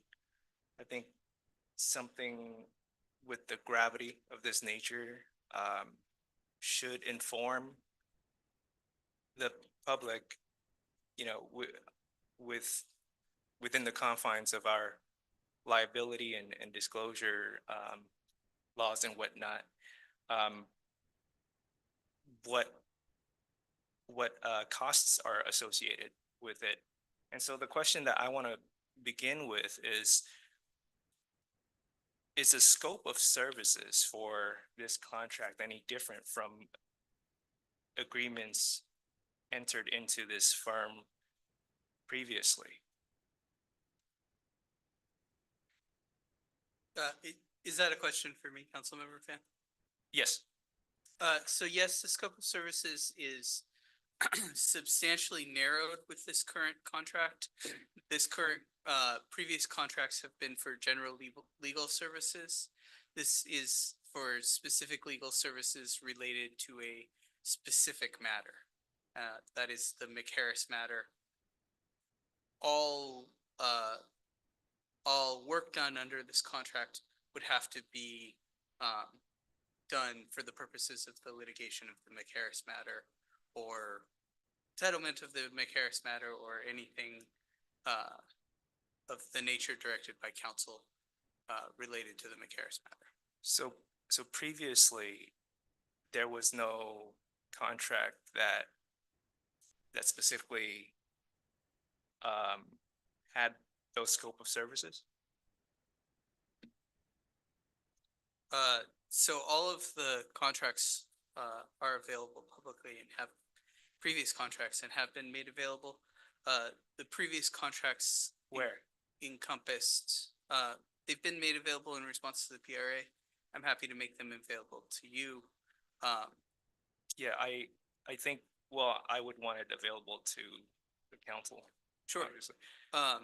Those were contracts that were approved by the council. Those were contracts that were approved by the council through the budgeting process to generally encompass general legal services. They were used for a number of different matters, this matter included. Okay, and is there like a breakdown of and this is something that, if you can't share here, you could share with us later on. But is there a breakdown of how much was spent previously for this matter in relation to the full amount of the contract? So like this matter versus miscellaneous? Because I'm not exactly sure I understand your question, Councilmember Fan. okay, so like is the majority of the, would you say that the majority of the work previously done contracted with this firm is for this matter?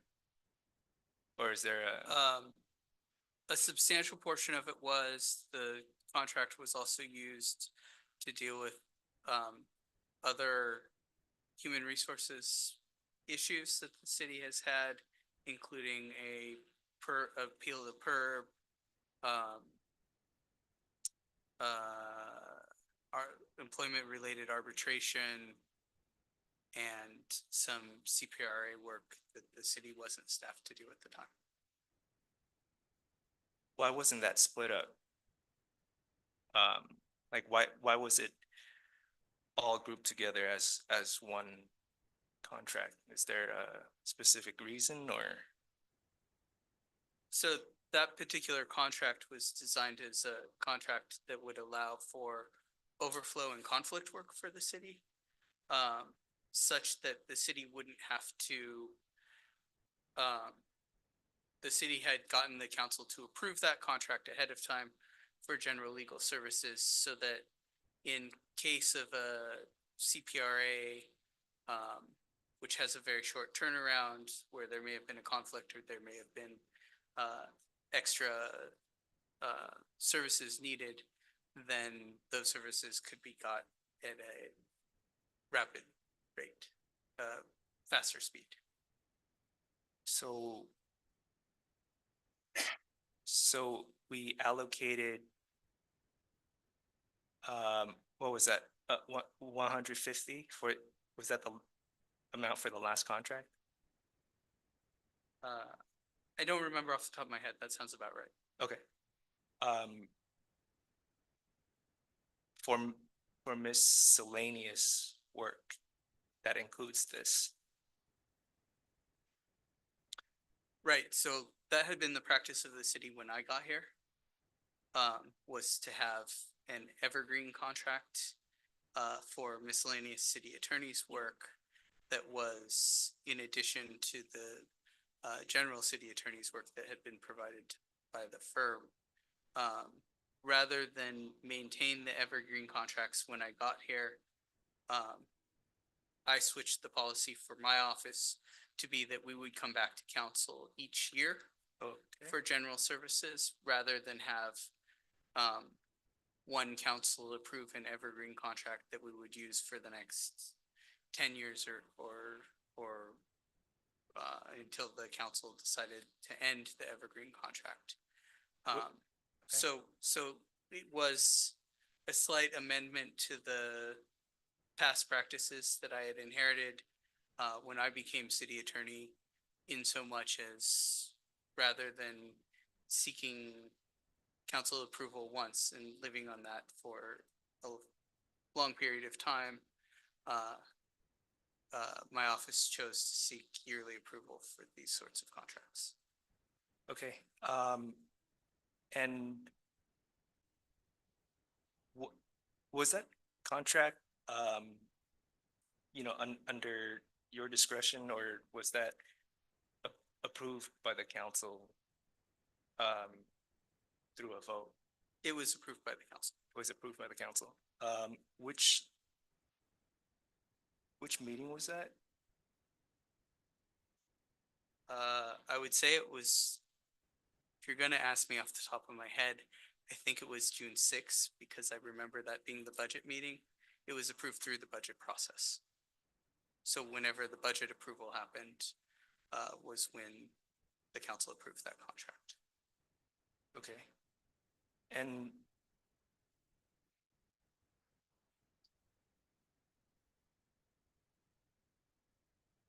that in itself is different from the initial, oh,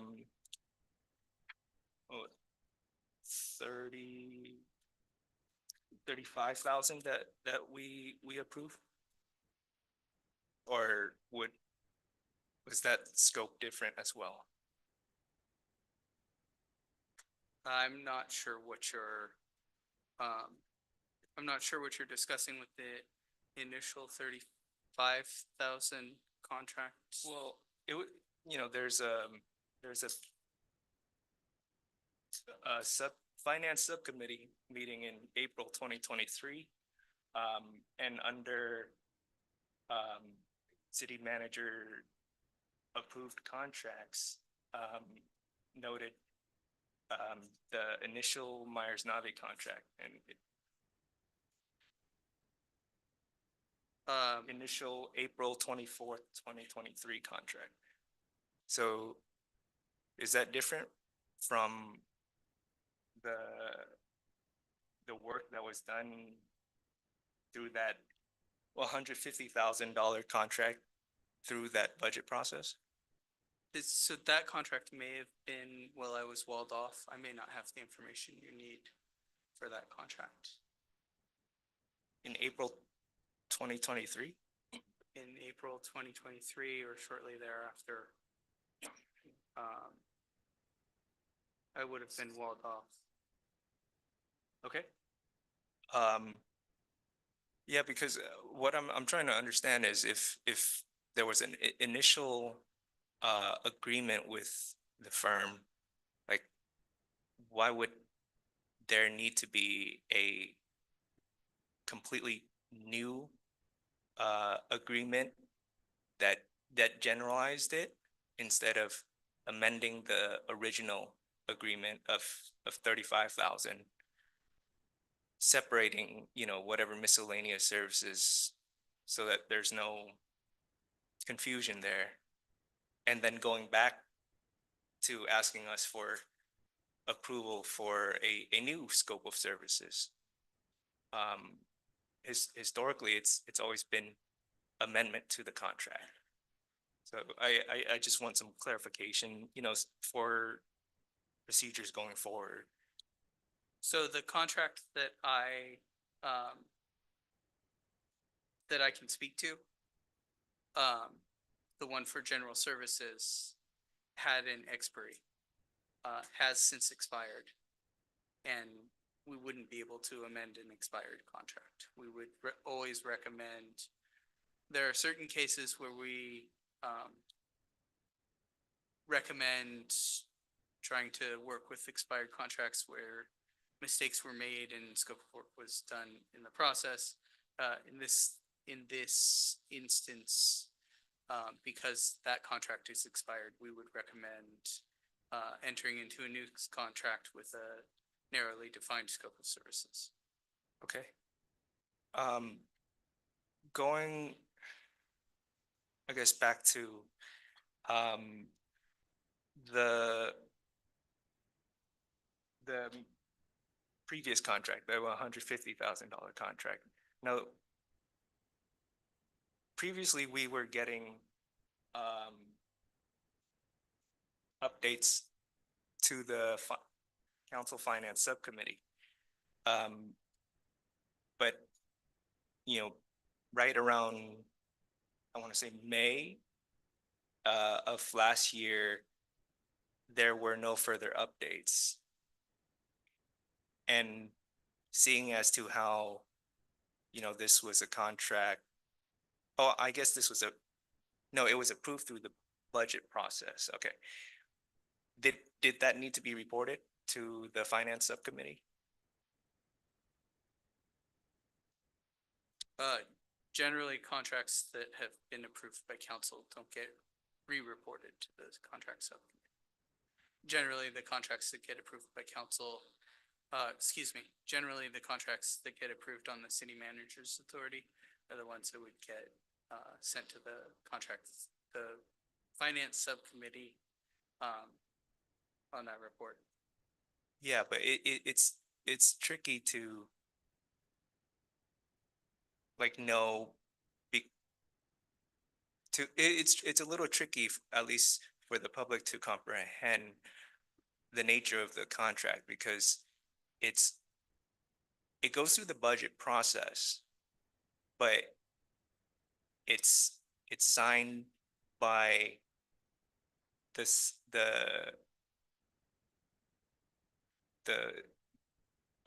executive team, or how would you characterize this contract? So Is it a council approved contract? Because like a council, and is there a difference between a council approved contract versus a council approved through the budget contract?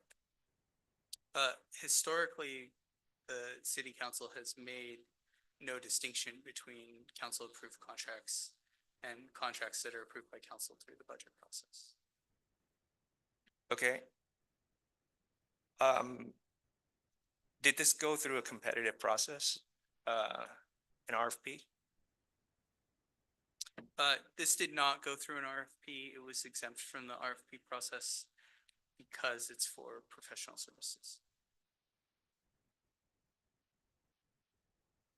I'm sorry, can you repeat that?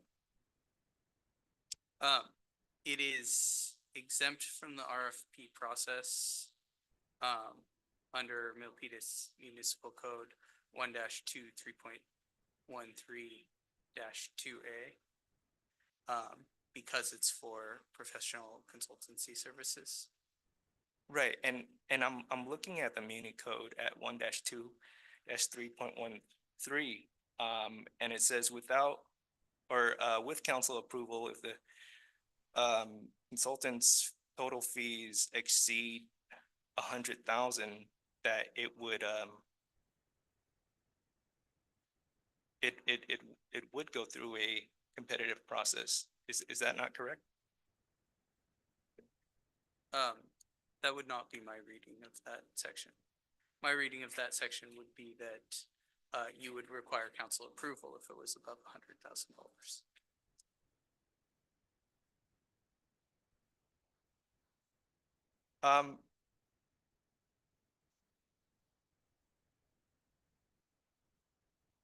I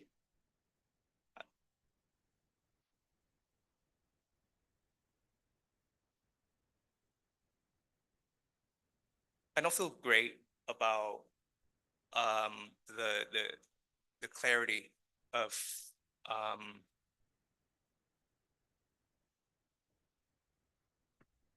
this contract and our relationship historically, and rather our finance controls being followed properly. I mean, one,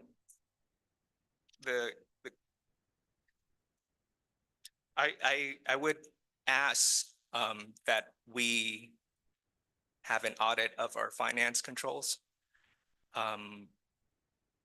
because we under Muni code, we're supposed to be having finance subcommittee meetings and updates on these contracts. we're not getting that, and and perhaps this doesn't follow, you know, the requirements. That's still doesn't answer why these meetings aren't happening. And I have just generally a lot of questions about our contracting and our sole source procurement procedures that I don't want to take up too much time on this agenda item. That said, I do want an audit on that. And the other thing is that I don't support this this contract on the agenda. I think what was pitched to us, from what I can tell, and what is being put before us, in my opinion, is different. I recalled there being a cap. Is there a cap on this?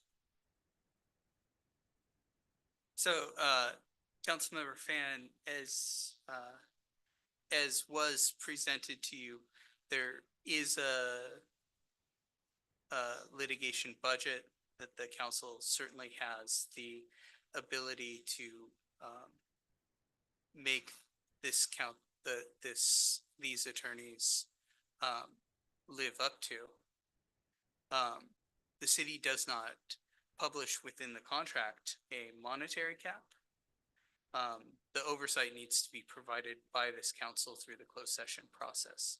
The reason the city doesn't provide a monetary cap is because, as California law well recognizes, during the pendency of litigation, there's a substantial disadvantage to providing that information publicly.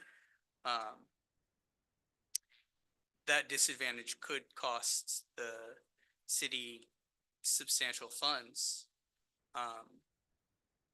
The California Supreme Court has specifically held that while matters remain pending, the privilege encompasses everything having to do with the finances of the litigation, including the invoice, the amount of aggregate fees, all of those sorts of things. The California Supreme Court decided that specifically because it would put municipalities at a substantial disadvantage if that information were to become public. So for contracts of this nature, which have a extremely limited scope, they're only for the pending litigation. The oversight would be provided by the council. If the council wants me to bring this matter back each month so it can review the invoices in closed session and offer direction to outside counsel with regard to how to move forward, I am happy to do that. But that's generally the best practice for oversight with regard to pending litigation. Okay. I don't think that's necessary. Because I'm not gonna support this going forward today. I don't know, maybe it'll pass, maybe I'm wrong, but and we were told that we would receive a certain update by this firm today. We didn't get one. It's not on the agenda. And this isn't the first time that has happened. I'm just really disappointed by the lack of professionalism and just the quality of service.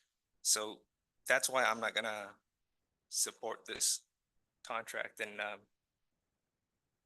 I would urge my colleagues to do so. I think transparency is the best, and I would prefer that the truth comes out. So that's my take on it, and I want to reiterate my request for an audit of our our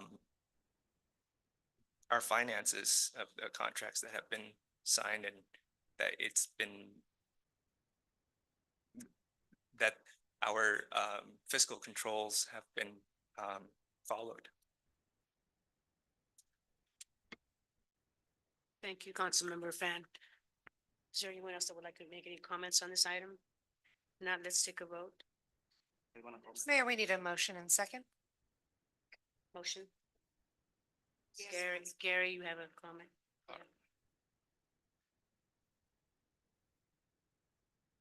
You know, how good democracy is and free speech, right? You know, I've been an advocate to that, and I believe that everybody loves that freedom that we have. You know how great it is. Sometimes it excuses ignorance, and it does. But sometimes when the exercise of this right becomes wayward because of inability to discern what the issue is all about, and this false exercise comes about in any form, it creates divisiveness, right? And I'm sure this issue has created controversy, but let's be responsible. Let's be responsible to educate the public of what really is going on, right? You don't assume, because assumptions, putting in public, putting in internet things that you just believe without facts on it, creates divisiveness. And if that is the intention of any speaker or any exerciser of that speech, I'm sorry to say you're wrong. Right, let's go to the meat of it. If we could put the engagement letter up, let's once and for all, let's look at that. Can we? It'll take a moment. Right. So while we're putting that on, right? So, right, I thought I just want to show the public. I've read that 4 times already. Right. So here's a question for, and here, don't get me wrong. I made that a preliminary, not because I am not concerned of the issue that's behind that concern. What I mean is, I understand that this council needs to be accountable. This council needs to have a check and balance on every contract, including this one that comes about, right? But you have to understand how this council decides. This council decides based on what's presented, their independent thinking about the issue, and they make their decision. If other than that, then I believe anybody who would cast a vote would not be doing a service to Milpitas. If that contract, my first question is that is standard practice when you engage in an engagement letter to be accepted by a certain client? Is that standard, or is this specific just to the circumstances of the McHarris case? So this would be a fairly standard litigation agreement. If we were entering into a contract for services that were not litigation, it might look slightly different, but because of the scope of this contract is narrowly tailored and limited merely to the litigation, this would be the form of contract that you would generally see. Right, I'm looking at the termination clause, right?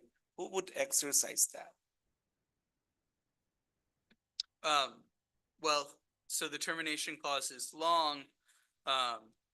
The city and the city council retain the right to terminate at any time for any reason, at which point they would only pay for services that were rendered prior to the termination. As noted in the termination clause, any termination must be done in writing, and the attorneys will cease working on the project as soon as they get the termination letter, and will begin working to cooperate with transferring the file to whoever the new council is. Right, wouldn't it be true that since this council on a majority vote can exercise the provision of the termination, this council will be presented with any questions that we may have to make the decision, including but not limited to how much have we paid this law firm. That's correct. You will also be, as you have been previously, provided with litigation budgets and may exercise oversight over litigation budgets when they go over by exercising this termination clause. Right, would there be a constant reporting, let's say every other meeting by your office or the staff, abreasting us of what's going on this lawsuit for us to determine, not necessarily exercise termination, but to determine cause moving forward? I'm happy to provide monthly or biweekly updates depending on what this council decides it wants. Right, wouldn't you call that as an oversight power of, this council towards the engagement with Myers Nave? Certainly, I think it is important for this council to exercise oversight over keeping them in budget and giving them direction with regard to how the city wants the litigation to proceed. So it is this council's power to literally, right, not objectively putting a cap on this one if you want, right? Next council meeting, you present at least something that we don't believe is no longer appropriate under the circumstances, then we can cap this, hey, this is it, or okay, just go on this certain part of the legal process and we're done with that. Would that be something that this council could do as well? So the same night that the council voted to terminate services, we could get written notice out for those services to be terminated. As with regard to other forms of oversight, the council will have the final say in directing the course of the litigation with regard to non-reactive motion practice, with regard to alternative dispute resolution, with regard to litigation. The council will have the ability to direct the outside counsel on each and all of those things. All right. Is lawsuit generally expensive, Mr. City Attorney? I'm not willing to say what I built when I was in private practice. All right. No, does it cost? But I was not cheap. Right. Okay, so when someone is sued, right? Don't we need to go through the process because there's a legal process for someone to be sued and or defending a lawsuit, and sometimes we do not have a choice, right? That's certainly true. Right. The other thing that is at issue with this case is we've asked for demands from the other side. The most recent demand was for $3 million. Whereas I wouldn't advise stating specifically numbers with regard to what the city spends on its defense. I feel safe in saying that it will never be near $3 million. All right, speaking of, without touching on the pending litigation, settlement, right? So is settlement a one-way or two-way? You offer them 3 million, they take it, case is gone. You offer them something you believe that is appropriate for the case, then they don't take it. Would that continue the litigation? The only thing I can say, based on the public information that's available to me, is that the only number I know that settles this case that's been communicated to me or to our council is $3 million. Right, so it's a two-way. So whatever the amount is, it's two-way. And if one disagrees, you're dragged to the lawsuit, right? That's correct. And you spend. That's correct. Right. Okay, so I'm asking this not because I don't understand this, right? I'm asking this because I want the people to understand so that things that are going around will be corrected and a right belief and take on what's going on with the cities in their proper perspective. Let's go to your letter. The one that is attached. The agenda report. You provided a brief background, but very concise and very determinative, right? So this report started with the claim, which eventually went into a lawsuit, right? That's correct. Under the government code, in order to sue a city, you must first present a government claim pursuant to the Government Claims Act. That procedure was followed, although the claim differed significantly from the lawsuit Right. resulted. Were we able to could have avoided the government claim? Well, the government claim is not within our control. Right. Once we're served the government claim, we have to act in accordance with the government code. Right. Did your office prepare the response to that, or we hired someone? My office did not prepare the response to that. I believe the response to that came from the HR manager. Okay. When the government claim came in, I was specifically named in it. I walled myself off at that time until appropriate investigation and report could clear me of any conflicts. That claim was originally 7 claims, and then finally, when that got denied, it turned out to be, a lawsuit was filed, and there's only 4 causes of action, right? That's true, although, and this may be getting technical, Okay. so I may be only speaking to you. Right. Certainly constructive termination is not an independent cause of action. Mhm. And It's fine. You okay. don't have to explain. So my point is, at that point, we started spending, That's correct. right? And we cannot dodge the spending because we have to defend this lawsuit. That's correct. We have to respond to it. We have to respond with a defense. All right, then whatever is served on us, like discovery, we have to respond to it. We don't have any anything that we can do about that. That's correct. In this particular case, Right. there was also a discovery dispute. Mhm. The dispute was barely past the laugh test, but it was costly to respond to that dispute. The city was ultimately meritorious when it did respond. So up to date, do we believe that what's spent so far is reasonable under the course of the litigation? So if you're asking for my personal opinion on that, I would say that it's reasonable with the caveat that the council has been and will be presented with all this information in closed session. And it's not my determination as to whether it's reasonable, it's this council's determination. Okay, so I'll leave it at that, right? What my point is, even at this early stage of this lawsuit, it's the lawsuit is costing the city money. Let's go to maybe my last point. Let's go to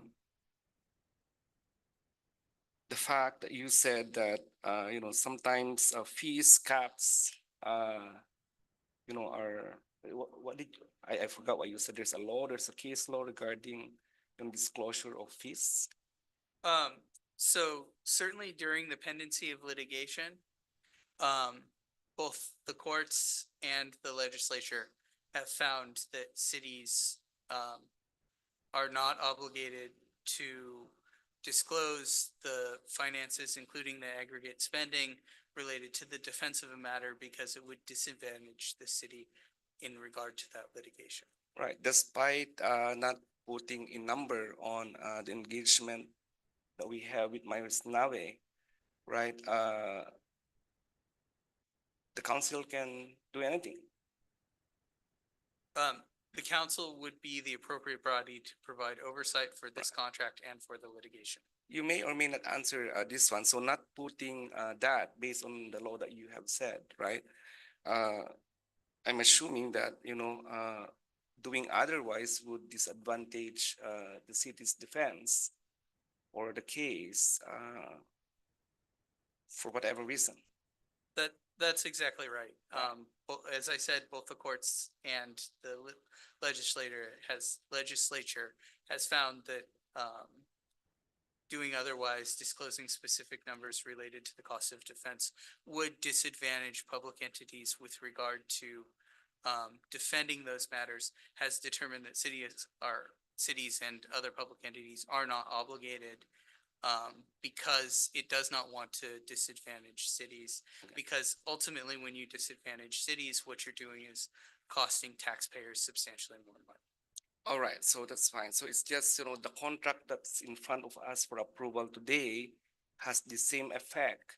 It's just that didn't have a cap on it or a dollar figure on it.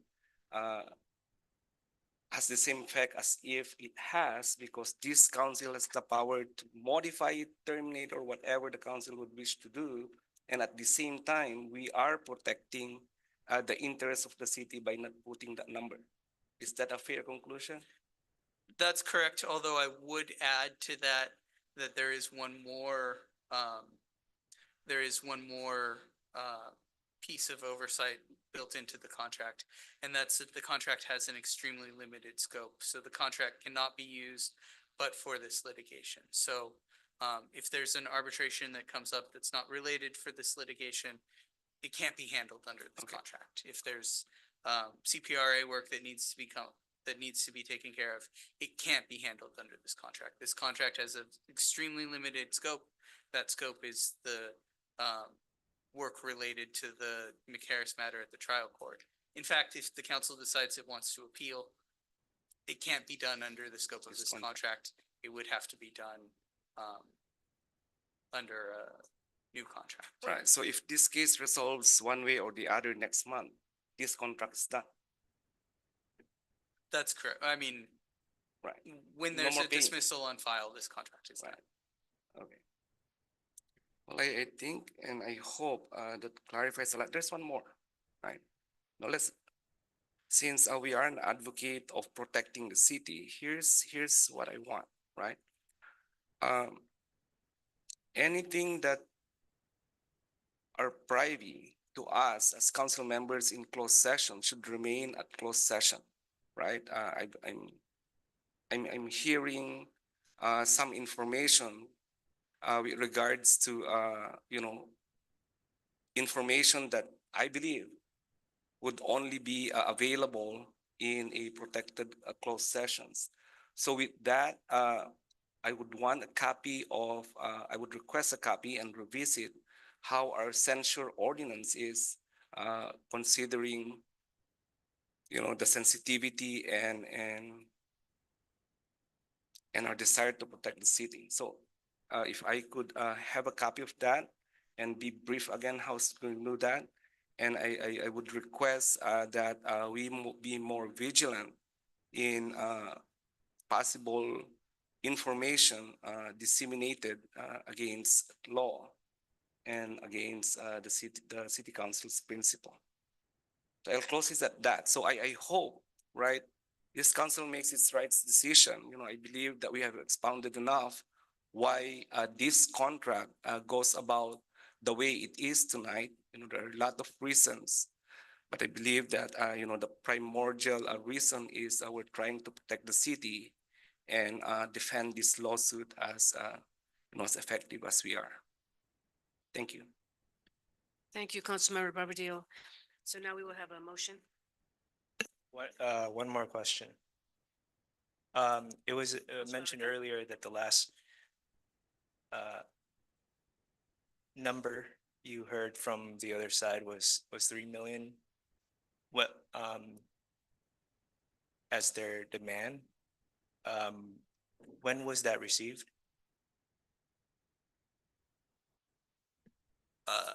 I couldn't recall. It was early on in the litigation. I couldn't give you an exact date. But there is a written communication that asked for 3 million? No, that demand was made orally. Okay. And that was never, like, how come if this was early in the, the whole litigation, how come that wasn't brought to our attention? So I would disagree that it wasn't brought to your attention, but I would tend to disagree related to closed session materials, and I'm not willing to I mean, you just disclosed go 3 further million. into. And at what point did we authorize you to disclose that figure? Well, so that was not privileged information. It's not privileged information. No, that's information that I received from another attorney. But you now said I it was provided communicated to you earlier. I provided it to you guys in closed session. Early on, you provided that to us early on? Is that what you're saying? Yes. Okay, that's on the record. Thanks. Thank you, Councilmember Fan. And so now we're calling for the motion. Gary Barbadillo, Councilmember. This one I wanna make it right.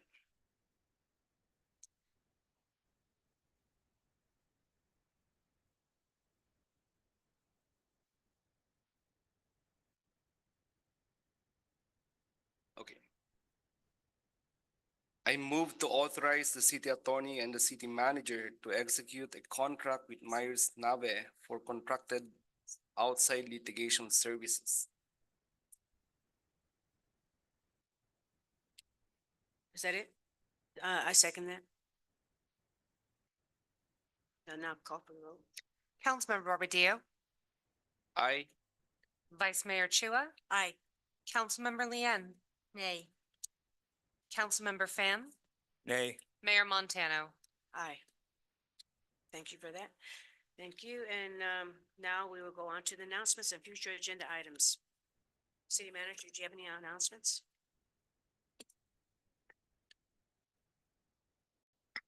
Thank you, Mayor. This Thursday, the city will host a flag raising for Indian Independence Day. I will also note that in September, the Great Mall will be having an open house. I'll announce the exact time and date at a future meeting. I just want to make the public aware that will be a public event, and it's commemorating their 50th anniversary. 50th. Yeah, so, and all the council members are invited to attend that meeting, so, thank you. Great. Yeah, I just wanted to make a comment on that. So, she, what's her name? Right, Miss Rice, she said that she found Lynn. So she said she found all kinds of stuff at the Great Mall, you know, old things that 50 years ago. So and they're gonna bring it all out. So it's gonna be really nice. So, and one more? I did have that written down. I didn't think I had it in front of me because I closed my window, but it's on September 21st, which is a Saturday. The public event will start at 10 a.m. So any member of the public who may be interested is welcome to come to the Great Mall to help celebrate their 50th anniversary. Wow. And the flag raising this Thursday is at 6 p.m. here at City Hall Plaza. Thank you. Thank you, City Manager. We have a Vice Mayor Chua.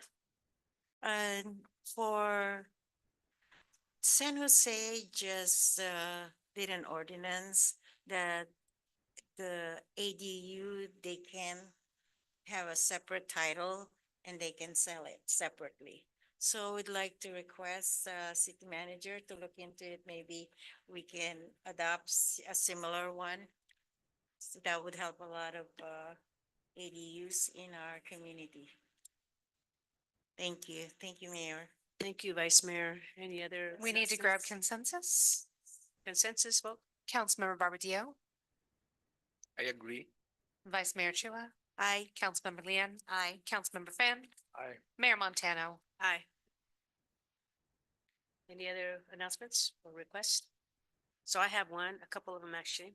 So I'd like the city council to send a letter to Supervisor Ottilie about the weeds on Montague. I think staff has already reached out, but I think we need to send it to our County Board of Supervisors. They're really, they're really out of hand. They've been there for almost, a couple months, 3 months. The other one that, let's have a vote on that. Councilmember Barbadillo, Aye. Vice Mayor Chua, Aye. Councilmember Lian. Aye. Councilmember Pham, Aye. Mayor Montano. And I am an aye. The other request is, all of the council members have, we're all on board to revitalize downtown Main Street, Old Town Main Street. And there is a piece of property that is for sale. So I'd like, the city to look into it, what, how much it's gonna cost, what, if there is a potential there to create a museum for downtown, for Old Town Main Street, since that would be a draw as part of the revitalization process. Mayor, if I might have clarification, do you know or I can get from you It's, later I the think it's address? 84 Main Street. It should be, if not, make sure it is. For consensus, Councilmember Barbadillo. All right, I agree to look on it. Yeah, it's just gonna look into it. It's to research. Okay. If I may, the city has a contractor on board or a consultant on board to do this type of analysis for us, so we can look at the property and bring back a fairly substantial analysis to the council, price, et cetera, and the worth of the property. It'll be more than 4 hours. Yeah. It may be a little more than 4 hours once we, put together a presentation and bring it back to the council, so. Next. Oh, Okay, just to put on the list. Okay, yeah, that's. thanks. We still need to obtain consensus. Yes. Councilmember Yes. Barbadillo, Yes. Vice Mayor Chua, Yes. Councilmember Liane, Yes. Councilmember Fan. Aye.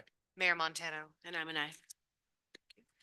And anyone else have any announcements? Okay, that's it. Meeting adjourned. Good night, everyone.